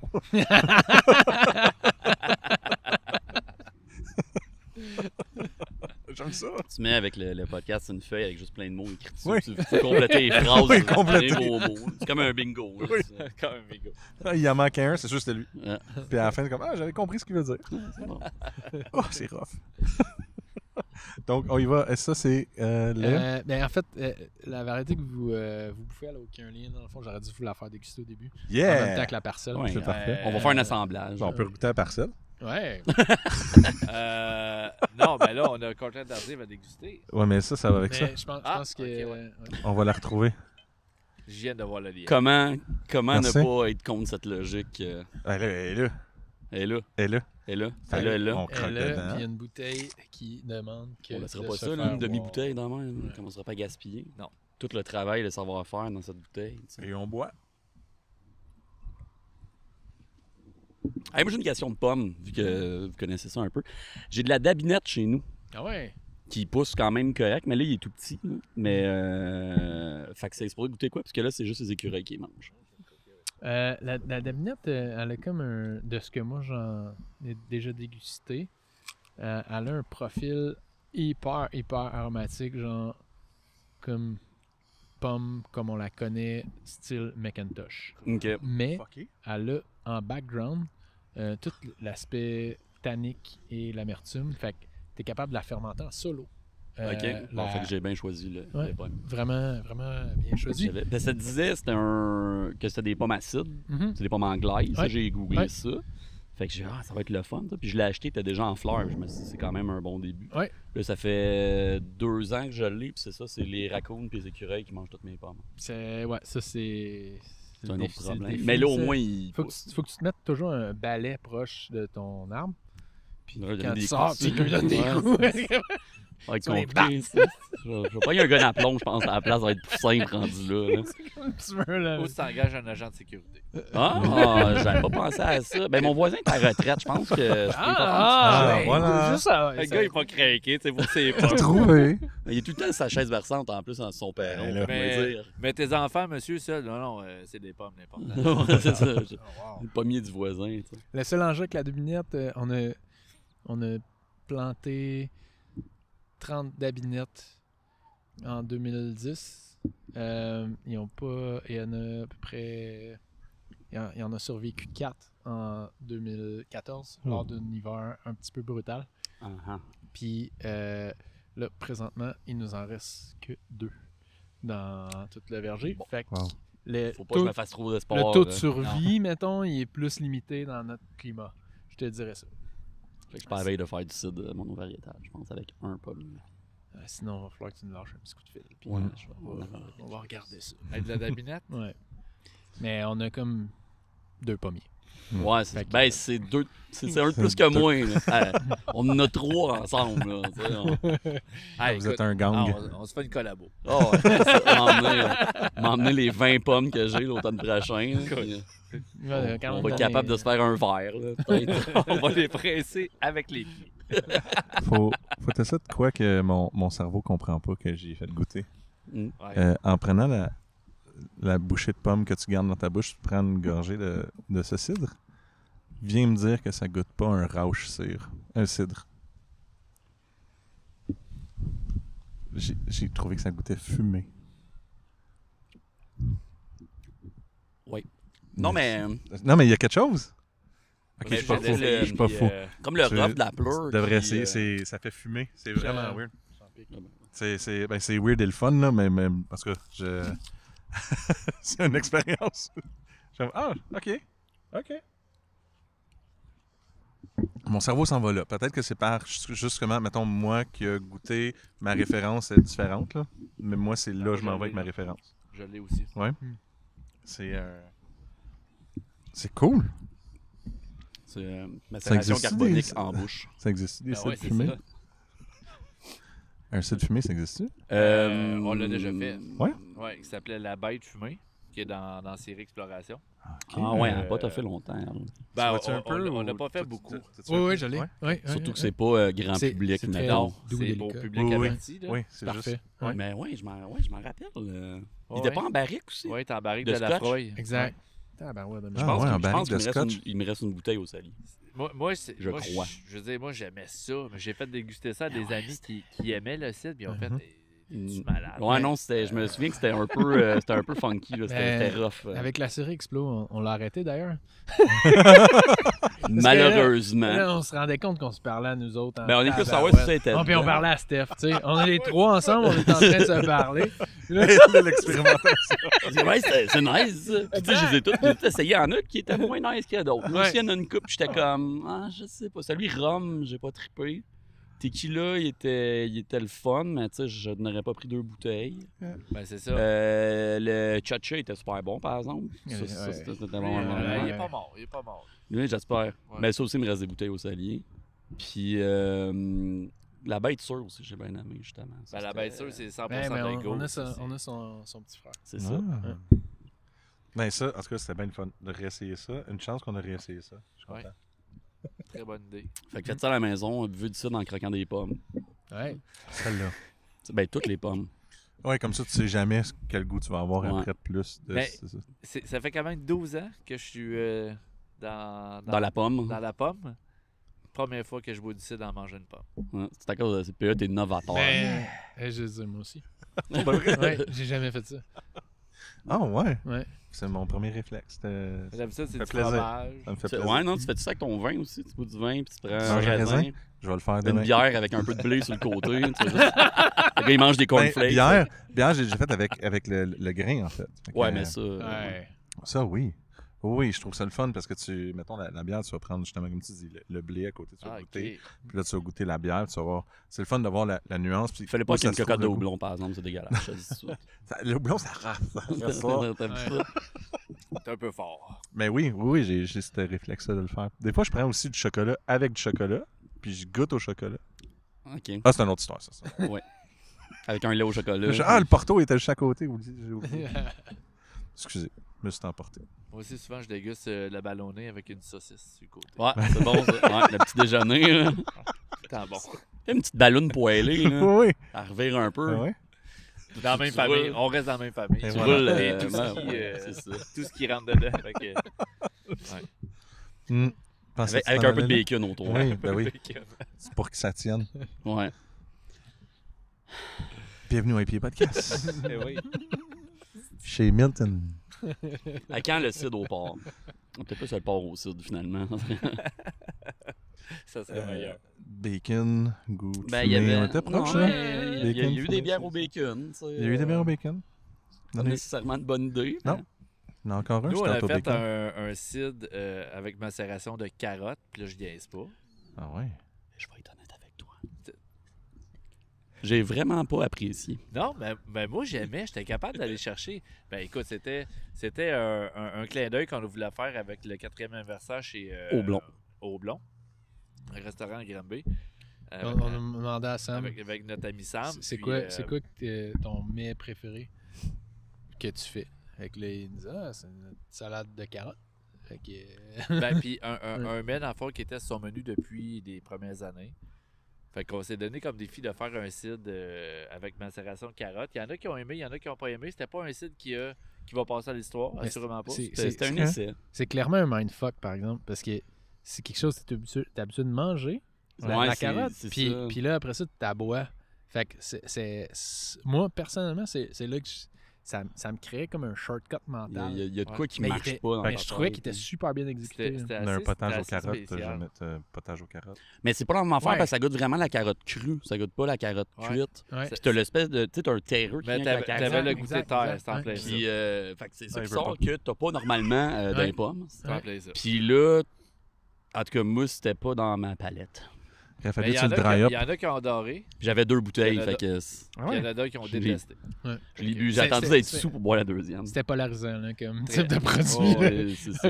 Mais en même temps, il y a une cidrerie qui a fait un cidre à l'avocat. Puis c'était le même concept. Ça goûtait genre terreux puis salade. T'es comme, il y a quelque chose qui marche pas dans ma tête. Donc il va y avoir un cidre à betterave bientôt. Mais on a déjà fait. On a déjà fait ça. Puis ça avait pogné. Betterave et poivre. Et poivre, c'était délicieux. C'est ça, je me souviens pas. J'aime ça. Ça date de comme...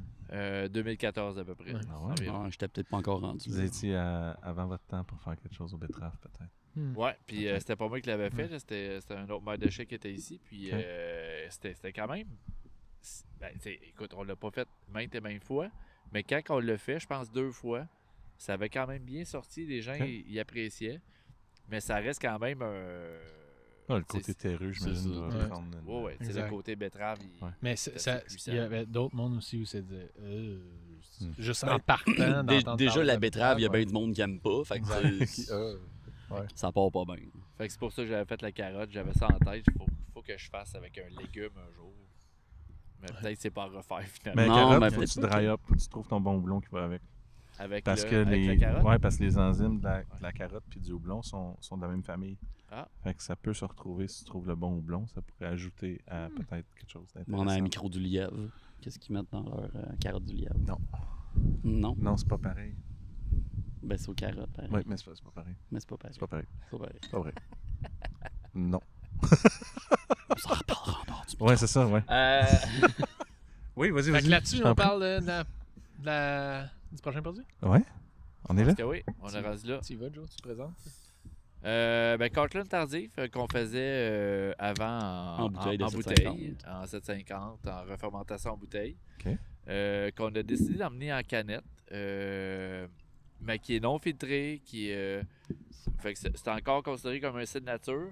Par contre, la seule chose qui est assez importante, faut que je dise, faut que je sois transparent, c'est que c'est une carbonatation forcée, fait qu'avec le CO2, et non pas une refermentation en canette. On a dit, on va pas aller jouer là pour tout de suite. Il y en a qui l'ont essayé, puis on sait tout ce que ça fait une refermentation en canette qui chire. Ouais, mais là, ça veut dire que ça peut être possible, mais on parlait des Libro qui le font, là. C'est possible. Ouais, ça se fait, mais faut que tu aies le budget puis des outils plus funky pour faire ça, parce que sinon, moindrement qu'il va y avoir un problème, ben t'as des bombes. Aussi simple que ça. Fait que, tu veux pas avoir des bombes sur le marché. Ça te tente pas. Fait que Cortland tardif, dans le fond, le principe, c'est la technique, c'est le passerillage. Passerillage, dans le fond, qui est une technique, c'est laisser les pommes à l'extérieur cueillies, dans le fond, dans leur benne, dans les bennes de bois, à l'extérieur, jusqu'au premier froid de l'hiver. C'est une technique qui existe dans le raisin, qui existe aussi dans la pomme. Puis c'est une technique, dans le fond, qu'on connaissait pas avant... Avant de faire une gaffe. Avant d'avoir oublié des bennes dans le fond. Avant de faire une erreur. Puis l'erreur, dans le fond, ça a été un automne. Je suis sorti dehors au mois de novembre. Là, il y avait déjà eu un peu de neige, beaucoup de glace, beaucoup d'eau, beaucoup de glace, des froids. Puis là, un moment donné, j'ai regardé Michel, le père Marc-Antoine, dans le fond. Puis là, on est dehors dans le cours. Puis je dis, c'est quoi ça, ces bennes-là? Il dit, ben oui, toi, j'avais pas vu ça. Fait que là, on s'en va. Ah ben, c'est 50 bennes de Cortland. Ouais. Là, il dit, Michel, ben là, il dit, on va domper ça. Je dis, ça sera pas bon. Puis là, j'attends un peu. Je veux dire, on va faire dégeler ça. Quelle année, ça? 2019. OK. Fait que ça faisait 7 ans que tu étais là et tu jugeais encore un petit peu, c'est ça? Non, pourquoi t'es là encore, toi? T'as oublié ça? Je le connais même pas, je m'excuse, je dis n'importe quoi. C'était mon erreur, mais oui et non, parce que la cour extérieure, ça m'appartient pas juste à moi de vérifier. Juste des familles, t'as pas besoin de ça.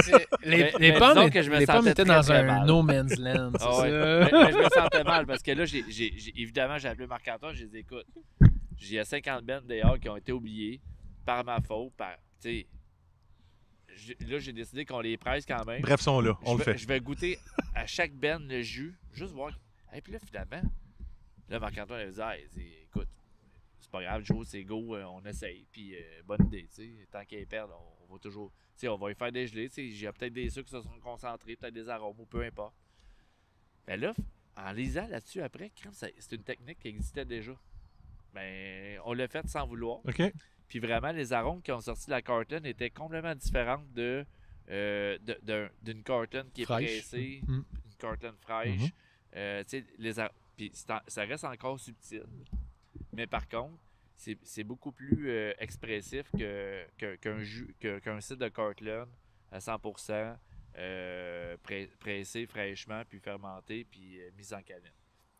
Puis vraiment, les gens l'apprécient. Moi, je l'apprécie beaucoup aussi. C'est vraiment c'est un cidre qui passe partout. C'est pas un cidre c'est un cidre qui est léger, mais qui est quand même... C'est une belle expérience en buvant ça. Il est sec, mais avec une amplitude.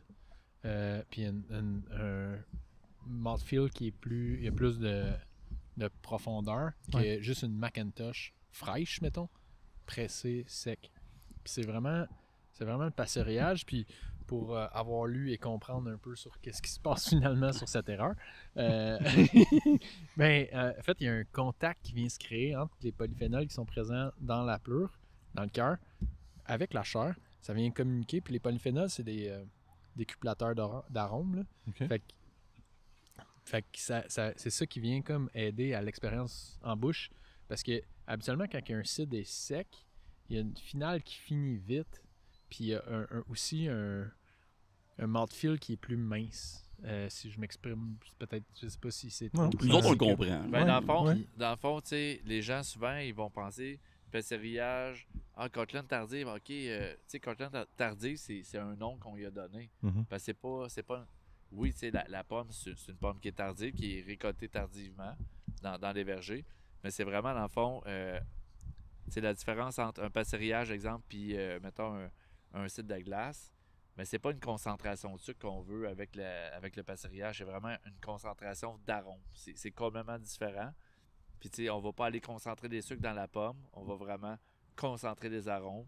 Fait qu'au premier froid, on retire le tout pour, après ça, dans le fond, pouvoir vraiment aller chercher le produit qu'on veut, mais pas nécessairement avoir plus d'alcool que, exemple, le même principe qu'on ferait pour un cidre de glace ou un cidre de feu.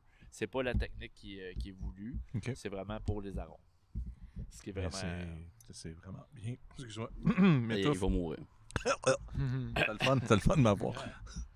Mais vraiment, j'aime ça le sentir. C'est vraiment le fun. Moi, j'aime ça des produits quand j'aime pouvoir juste... C'est quand même passer une journée à le sentir. C'est vraiment bon. Quand il était sorti en bouteille, je pense que j'ai acheté le rack au complet à l'épicerie. Puis je suis un peu triste qu'il rentre en canette. Parce que je peux pas le faire vieillir. C'est plus Pourquoi dur. tu peux pas le faire vieillir? Ben, canette faire vieillir, c'est jamais très bon. Parce que le liner en dedans, il finit par se défaire. Par contre, ce que je te dirais, il n'y a pas de sulfite. Fait que liner pour sulfite, ok, oui, pas de vieillissement, mais... La durée de vie. La durée de vie est beaucoup plus élevée avec, exemple, un cidre de cette qualité-là avec sans sulfite qu'un cidre qui a des sulfites. Peu importe lequel qu'on pourrait faire aussi. Mais je te dis, en même temps, c'est moi le fou qui fait veiller mes cidres, juste pour checker ce qui arrive avec. Fait. Ben, tu le feras, tu me le diras. La moyenne du monde ne font pas ça. Ah, je peux te dire ça. Toi, t'es fait pas vieillir, toi, t'oublies des bouteilles parce que t'en as trop chez vous. C'est pas pareil. Je fais les... ouais, c'est un byproduct. Je fais les deux, mais involontairement. Ouais, j'avoue que j'oublie. C'est un vieillissement non désiré. J'assume mon oubli. C'est ça. Je suis pas un buveur solo. Ça prend du monde chez nous pour boire avec. Chez nous, Ah, une caméra qui vient de finir. Je savais qu'elle était pour mourir pendant le podcast. La caméra est là. Il y en avait une là.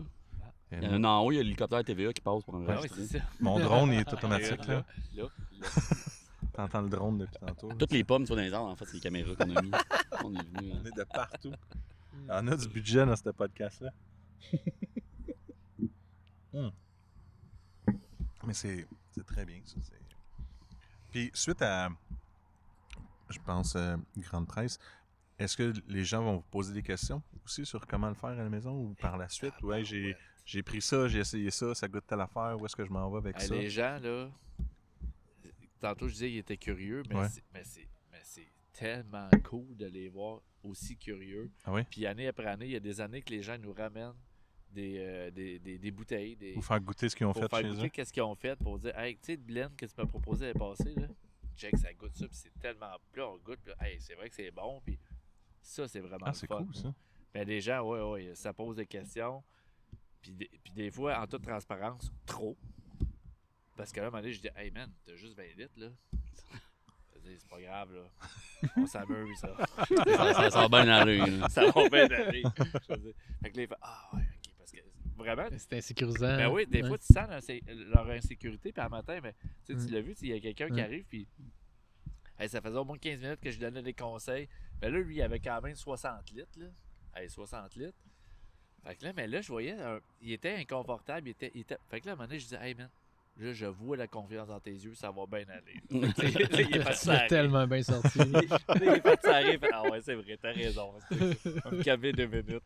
Tu vas l'avoir. Fait que oui, les gens sont curieux, sont nerveux. Ouais. Puis ils ont hâte d'arriver chez eux, puis partir sans fermentation. Puis ça, ben, juste ça, moi, venir la fin de semaine, c'est ma paye. C'est de voir le plaisir que les gens y ont. Jaser avec eux autres. C'est pas trop fort, là. Ça, c'est le fun. Arrête Ben, Tu l'as regardé une seconde. C'est ça. C'est ma paye. Du week-end. C'est ça. Fait que non, c'est Et toute vraiment... autre tâche connexe. Ouais, comme chauffeur lift. Oui. Conduire pour les livraisons. Oh, tout. ouais, c'est ça. Ça va avec. Mais non, c'est vraiment le fun comme événement. Mais c'est le contact humain qui est le fun. C'est ça au final. Comme tous les festivals qu'on fait. Mm-hmm. Le plaisir, c'est de jaser avec les gens, comprendre qu'est-ce qui se passe. Puis les gens, là, ils veulent juste nous parler. Tu sais, pour eux autres, là, ils arrivent, moi, aujourd'hui, puis je suis comme spécial à leurs yeux parce que je connais tout, mais je connais pas tout. Tu sais, j'essaye, je fais encore des erreurs. Mais oui, tu sais, je suis peut-être un peu plus sécure qu'eux autres. Mais par contre, c'est comme dans toutes les choses, tu sais. C'est juste le plaisir. C'est ça qu'il faut aller chercher. Puis au niveau de la clientèle en général, mettons au niveau des sites, vu qu'il y a une place à avoir pour le site maintenant, ça a-tu changé beaucoup dans les 2 dernières années, dans les 5 dernières années? Est-ce que vous avez vu une grosse différence sur les amateurs, puis lui, il rentre pas dans le lot, là? Mais... Non, Steph, il pas... Mais le public en général, il reste comme ils vont venir parce que, oui, il y a une place pour manger ici, la bouffe est super bonne, puis c'est le fun, une belle vue et tout. Ouais. Mais au niveau de leur consommation, même sur place, je sais que c'est une grosse question, mais de voir dans quel détail où les gens évoluent plus. Mais je vais y aller par des exemples concrets. Quand j'ai débuté ici, je faisais un peu comme Joe, tous les métiers. Sauf livreur. Non, livreur aussi. Ainsi que la dégustation. Puis c'est là que souvent c'était douloureux. Là. C'était vraiment douloureux faire de la dégustation. Pas mal dans les genoux, hein? D'un dent. Ouais. Sacrifice, c'était pas facile. Puis je prenais des techniques du genre hey, vous viendrez déguster un petit rosé? Oh, les gens arrivaient, puis tout se passait bien. Je leur mettais un peu d'alcool dans le verre, puis là, ils buvaient, puis tout était correct. Okay. Si je disais hey, j'ai des cidres. Mm-hmm. Non, j'aime pas ça. Ils regardaient même pas, ils voulaient juste se sauver. Puis wow. Mon ego, genre, en prenait tellement pour ça. C'est horrible. Puis là, aujourd'hui, ben, tu sais, on a du monde qui nous challenge sur nos propres techniques, nos propres affaires, du monde qui connaissent plus nos produits que nous-mêmes, pratiquement. Tu sais, genre, c'est comme, on est comme dans une autre dimension. Moi, c'est ces deux extrêmes, là, mettons, je te dirais. Là. Mais après ça, il y a plein d'autres nuances. Mais grosso modo, si on y va plus stats, là, parce que je les ai, là, mais dans les 5 dernières années, en fait, entre 2000... pas 5 dernières années, 5 dernières années qu'on a réussi à avoir les stats, en 2016 et 2021, la consommation de cidre a doublé. OK. À passer de... C'est petit, tu me diras, là, mais à passer de 0,4 litres par habitant à 0,7 litres par habitant. Fait que c'est pratiquement doublé. Alors, on est... fait que c'est merveilleux, mais ça reste hyper marginal. Puis moi, je réalise très bien que même à ma retraite, le cidre va être une boisson encore marginale. Là, même si on doublerait, on n'atteindra pas le 20 litres du vin ou le 80 litres de la bière. Là, mais Ça, c'est pour une fin de semaine, 20 litres de vin. Je veux savoir. Consommation unique. C'est les stats disent par habitant par année. Okay. Mais je pense qu'il je pense que j'ai busté mon année déjà. C'est toi qui changes la variable de toutes ces stats-là. D'habitude, tu fais ça avant ton dry là, de février, j'imagine. Hein? Je te dirais que mon janvier, je suis quand même là, on va prendre un break. Si on compare la consommation de cidre au Québec par litre par habitant comparativement à exemple au UK qui est, si je me trompe pas, mettons 15. On va dire 15 litres par habitant. 15 litres par habitant. Nous, c'est 0,7. Wow. Pays Basque, d'où j'arrive, 40. Les gens, c'est pas des brasseries, c'est des cidreries. Fait que c'est une autre dimension, une autre culture, mais c'est marginal dans le monde, ces endroits-là. Mais c'est le fun aussi. Moi sérieux, j'ai toujours aimé ça d'être dans un monde marginal. Puis je pense qu'on est entouré de monde qui sont atypiques. Ben, qui sont pas comme les autres. Puis c'est parfait. C'est bien correct comme ça. Mais c'est à part-là qui a augmenté. Est-ce que ça vient aussi avec le fait qu'il y a de plus en plus de cidreries qu'on voit arriver ou que... Je pense que c'est un mix de plein de facteurs. La législation qui s'assouplit, l'offre qui est plus présente. Ben, la jeunesse des cidreries, je pense que ça joue pour beaucoup. Mais la jeunesse, je parle des cidreries. Les nouvelles cidreries, mais les nouvelles cidreries viennent aussi avec des gens sont dynamiques. Puis ils sont des ambassadeurs à ton point, Joe. Ils permettent... Parce qu'il n'y a rien comme quand tu as un contact avec le producteur, tu sais. Puis on fait des événements comme Soif, mettons, où il y a un contact directement avec le producteur. Là. Fait que c'est assez thrillant pour un consommateur de pouvoir avoir ça. Fait que il y a ça. Puis il y a aussi le fait que si on regarde pas mal toutes les stats mondiales sur le consommateur typique de cidre, plus il est jeune, plus il en consomme. Fait que nous, c'est cruel un peu, mais on se dit que nos consommateurs sont en train de mourir. Fait que, tu sais, ça nous... On a comme... L'avenir est le fun. Puis c'est un peu pour ça que ils se boivent plus de cidre parce que les jeunes s'initient plus facilement au cidre en étant jeunes. OK. Ouais. C'est le fun d'entendre ça, comparé à... Moi aussi, j'ai commencé jeune à boire de ça. Ouais, OK. C'est ma prochaine question. Je suis sûr. T'es-tu tombé dedans, c'est ça qu'ils disent? Tombé dans les pommes? Non. Dans le jus. Dans le jus. OK. Dans le cidre. Dans le cidre. Mais c'est bon, des Black Velvet. Moi, j'ai commencé à boire ça. Ah oui? Très bon, des Black Velvet. Avec, c'est ça, les McGibbons, tout ce temps-là. j'en bois Puis je bois de la Guinness à côté. Fait que, c'est ça. À tous les années, j'en refais pour la Saint-Patrick, je bois juste ça. Puis de temps en temps, stout de pomme, c'est bon. Toi, PA, c'était quoi ton premier contact avec le cidre? Hey, c'est une bonne question. Hier. Hier, avant de venir ici. Non, honnêtement, je crois que ça a été vraiment le fait d'en vendre. C'est sûr, j'en avais bu avant. C'est sûr. Mais je crois vraiment que c'est au biérologue le fait de dire je vais vendre du cidre, faut que j'apprenne c'est quoi. Puis je pense que c'est ça qui m'a plus... Puis vraiment, dans les produits que j'ai bien vite en tête, c'est les tiens puis ceux du Mino qui étaient les deux qu'on vendait le plus. Puis... En fût? Ah non, en bouteille? En bouteille. Ouais. Mais dans ma tête, c'est ça, là. Ouais, puis après ça, j'ai juste fait « OK, cool, là, j'ai... » En fait, je pense que c'était ça parce que j'avais l'opportunité d'en avoir plusieurs. C'était pas juste un présenté. Fait que c'est pour ça que dans ma tête, je le vois pas c'est quand le premier que j'ai pris. C'est sûr que je l'ai pris avant, mais je vois pas c'est quoi. Mais de voir au biérologue, de faire comme « Hey, il y a un éventail. Puis moi qui aime découvrir puis essayer plein de choses, c'est sûr que c'est là j'ai goûté puis je me suis ouvert. Ouais, comme « Hey, là, je peux goûter plus qu'une affaire. » Puis s'il y a 10 bouteilles, là, c'est sûr que les 10 ne doivent pas goûter la même affaire. Là. Fait que go, essaye, puis après ça, bien évidemment, boutique, les gens venaient, ils font faire des dégustations. Puis là, ben, je pouvais pas vraiment m'en aller plus loin quand ils disaient j'ai du cidre à goûter. J'étais dans la même boutique, grosse comme ça se peut pas. Tu sais, le biérologue, c'est tout petit. Effectivement. Genre, je te regardais pas. Non, il me parle, il y a du cidre. Je vais prendre de la bière. Mais non, en fait, je pense que c'est vraiment là. Puis après ça, d'essayer, en fait, ça a vraiment été les quand on a eu les cruchons.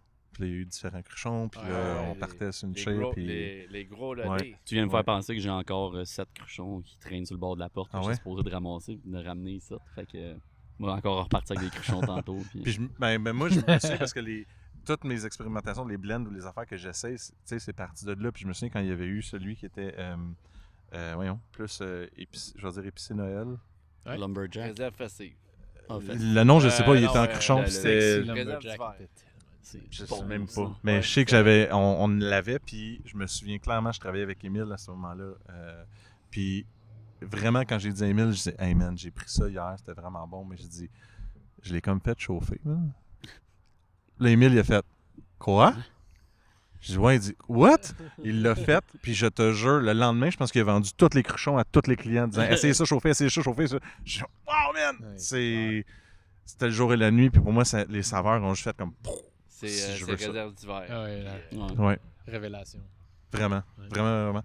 Fait que, tu sais, puis après ça, ça a juste été toutes les autres sont arrivées. Là. On parlait d'Émile, mettons, Somnambule, qui est arrivé avec tous ces trucs, chemin des 7, puis là, ça a fait, OK, là, il y a quelqu'un quelque part qui a ouvert la valve, puis qui a fait, OK, on essaye plein de choses. Là.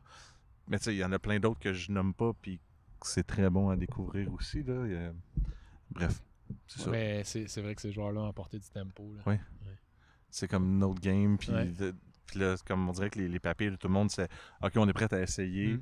Puis même là, c'était cool de voir la clientèle qui était très bière où j'étais, de commencer à s'ouvrir à essayer des cidres. Tu sais, d'aller chercher le brett, ou tu sais, ces petites touches-là, de dire, c'est plus juste un jus de pomme là, alcoolisé, il y a quelque chose d'autre. Fait que oui, la game a changé. Fait que c'est une longue réponse, mais c'est là que ça m'a ouvert. C'est super intéressant. Tout. Voilà. Ok, là. tu répondais à... Ah oui. Ouais, c'était ça. Une demi-heure qui est la même question. J'essaie, c'est mon podcast. Ah oui, c'est vrai. On m'a dit parle plus. On aime ça en apprendre sur toi, PA. Ouais, mais c'est mon podcast, mais j'aime que les autres parlent. Tu fais déjà inviter du monde pour parler de toi. Ça serait quand même... Ah, ce serait cool.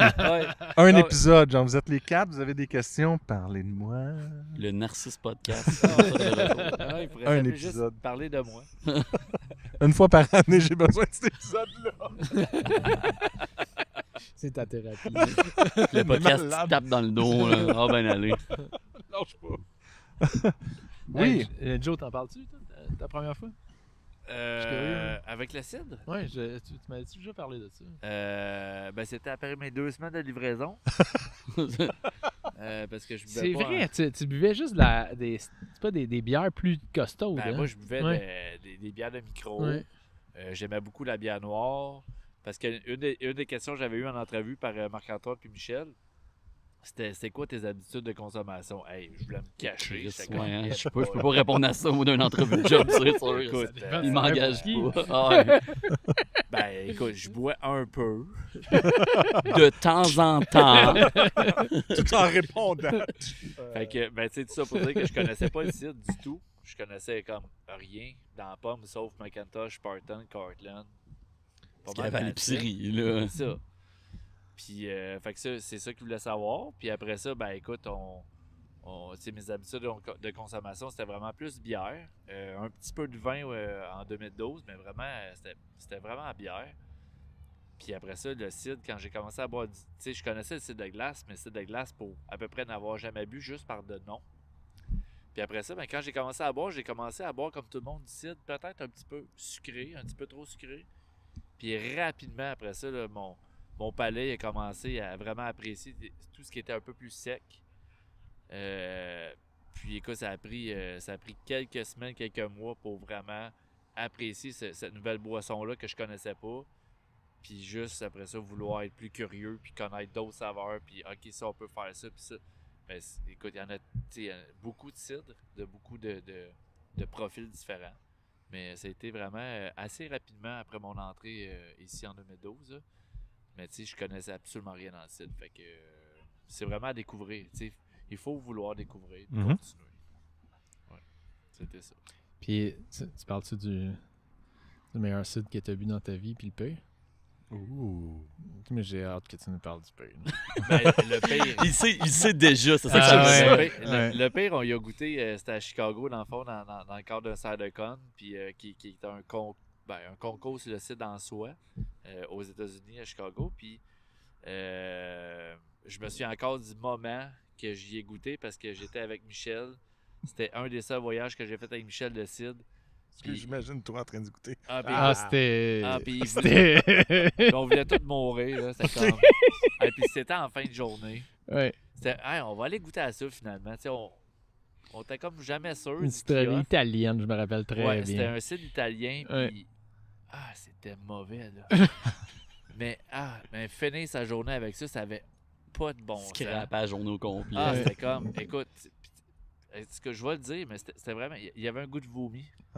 Puis je comprends pas, c'est qu'est-ce qui peut amener au vomi. J'ai toujours pas compris. C'est vraiment un gros c'était quoi défaut, le défaut, parce qu'il y avait clairement un défaut, mais... Il y en a peut-être plus qu'un, puis c'est ça, la combinaison de tous les défauts a fait ça que c'était... Oui. Chaque étape a pas bien été.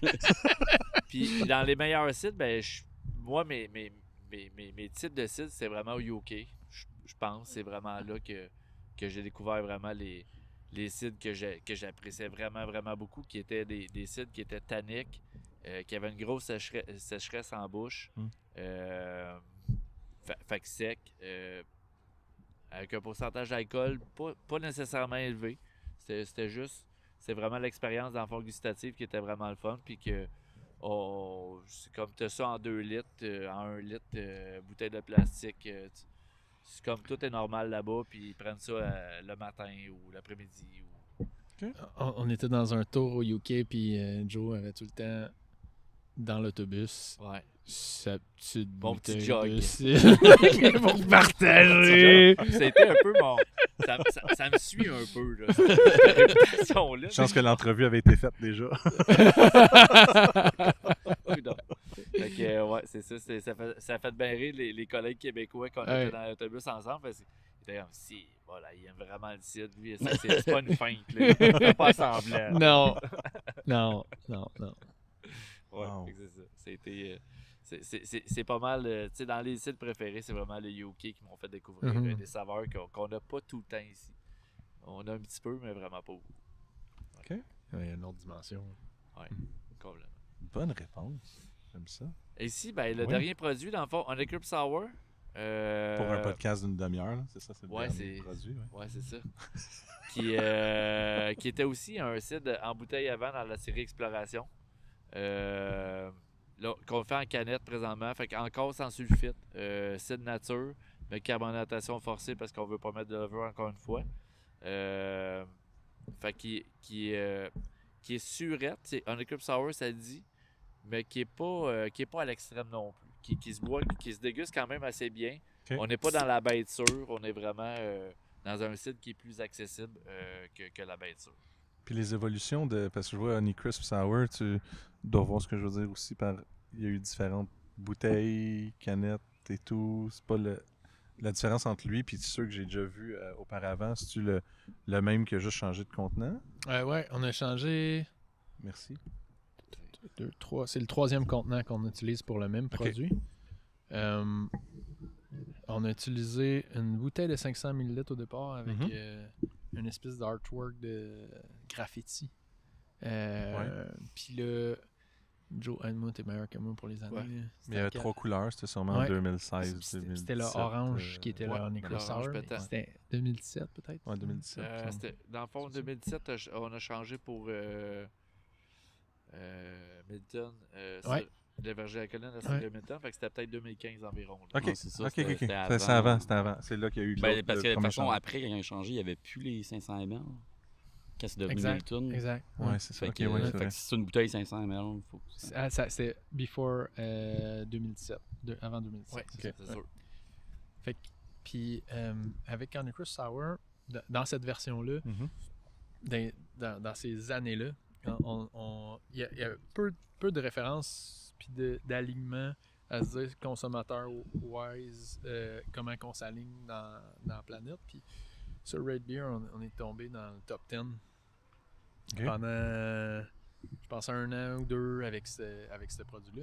Là, on s'est dit, OK, il y a quelque chose qui est comme un appétit. Puis nous autres, on l'aimait beaucoup, mais tu sais, après ça, c'est comment. Puis en même temps, le geek de cidre, il il était à ces années-là en développement, mettons. Là. Fait que c'est ça. Dans le fond, on s'est rendu compte à quel point il y avait de l'appétit pour la brette, pour le sour, pour toute cette espèce de dimension-là aussi dans le cidre.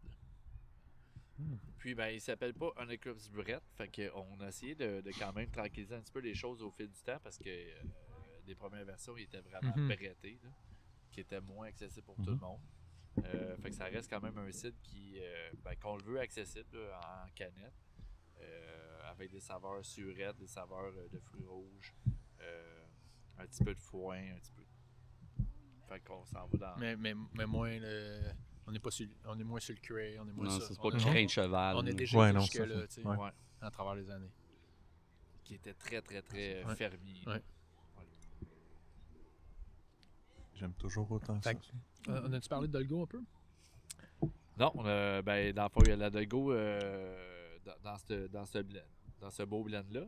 La Dolgo, moi, je te laisserai parler de ça, Marc, parce que c'était vraiment toi qui as développé la technique. Puis, La Dolgo, c'est une petite pommette là, qui est à peu près la grosseur d'un $1, un $2. Là. Puis cette pommette-là a été plantée par mon grand-père dans le verger pour un objectif de pollinisation.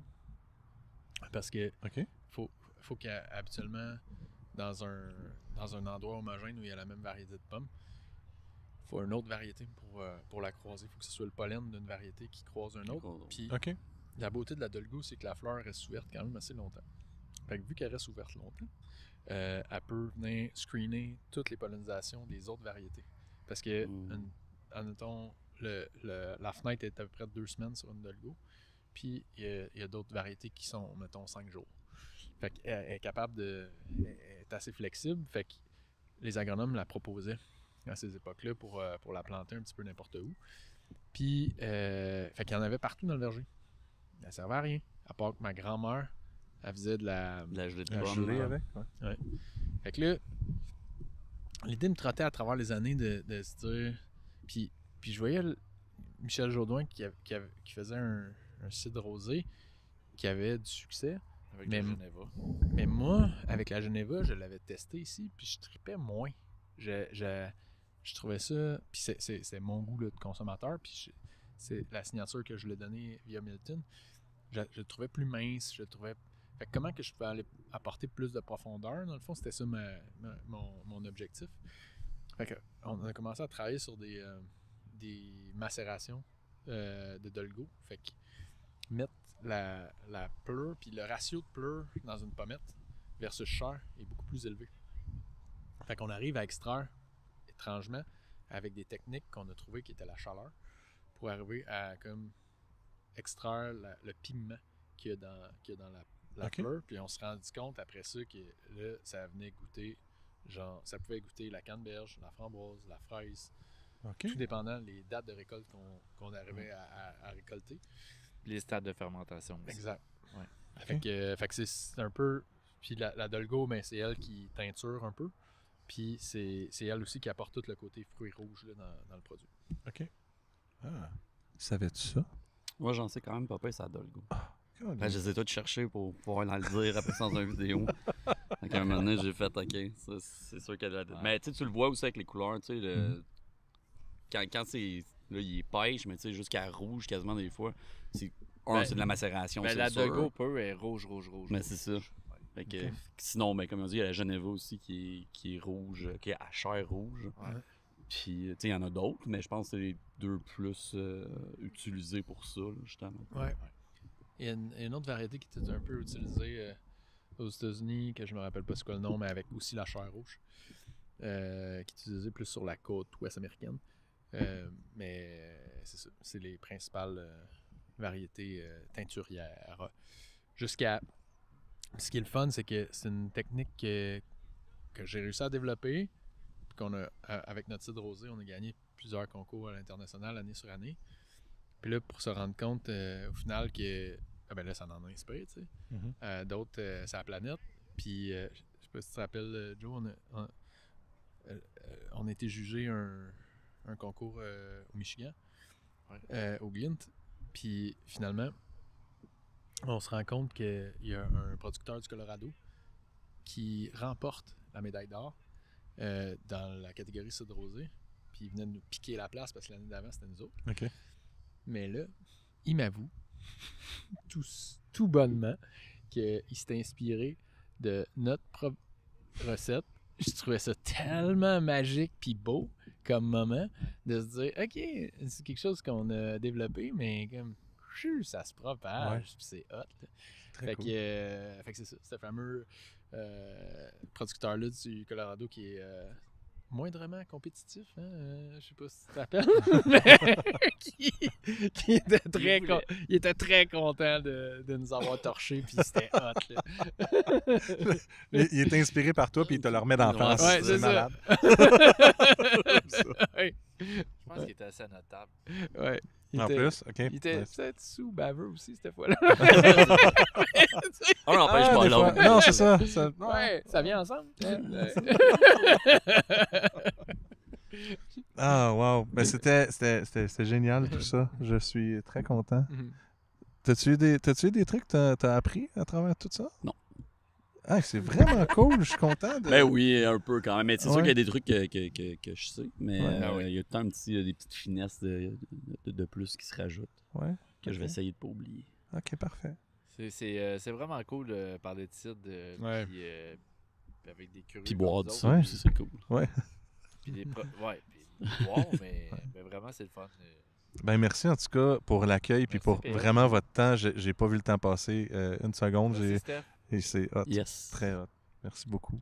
Bravo à vous autres. Merci d'être là. On va s'en revoir. On en refera d'autres, je pense. Je pense qu'on a plein d'autres options. Oui. De toute façon, on en a un pour voyager. En tout cas, bref, merci à tout le monde qui l'a écouté. Merci beaucoup pour tout. Puis, je vous souhaite d'avoir appris plein de choses. Oui. Ouais, la musique à part, là, on s'en va. C'est fini. Ouais, c'est fini. Tu veux rajouter quelque chose? Non, je vais juste dire acheter du cidre. Ah, bonne idée. Acheter du cidre, buvez du cidre, parler de cidre, proposez-en pendant les soupers. C'est ça. Ça va bien aller. C'est un beau mot de la fin. OK, bye. Bye. Salut.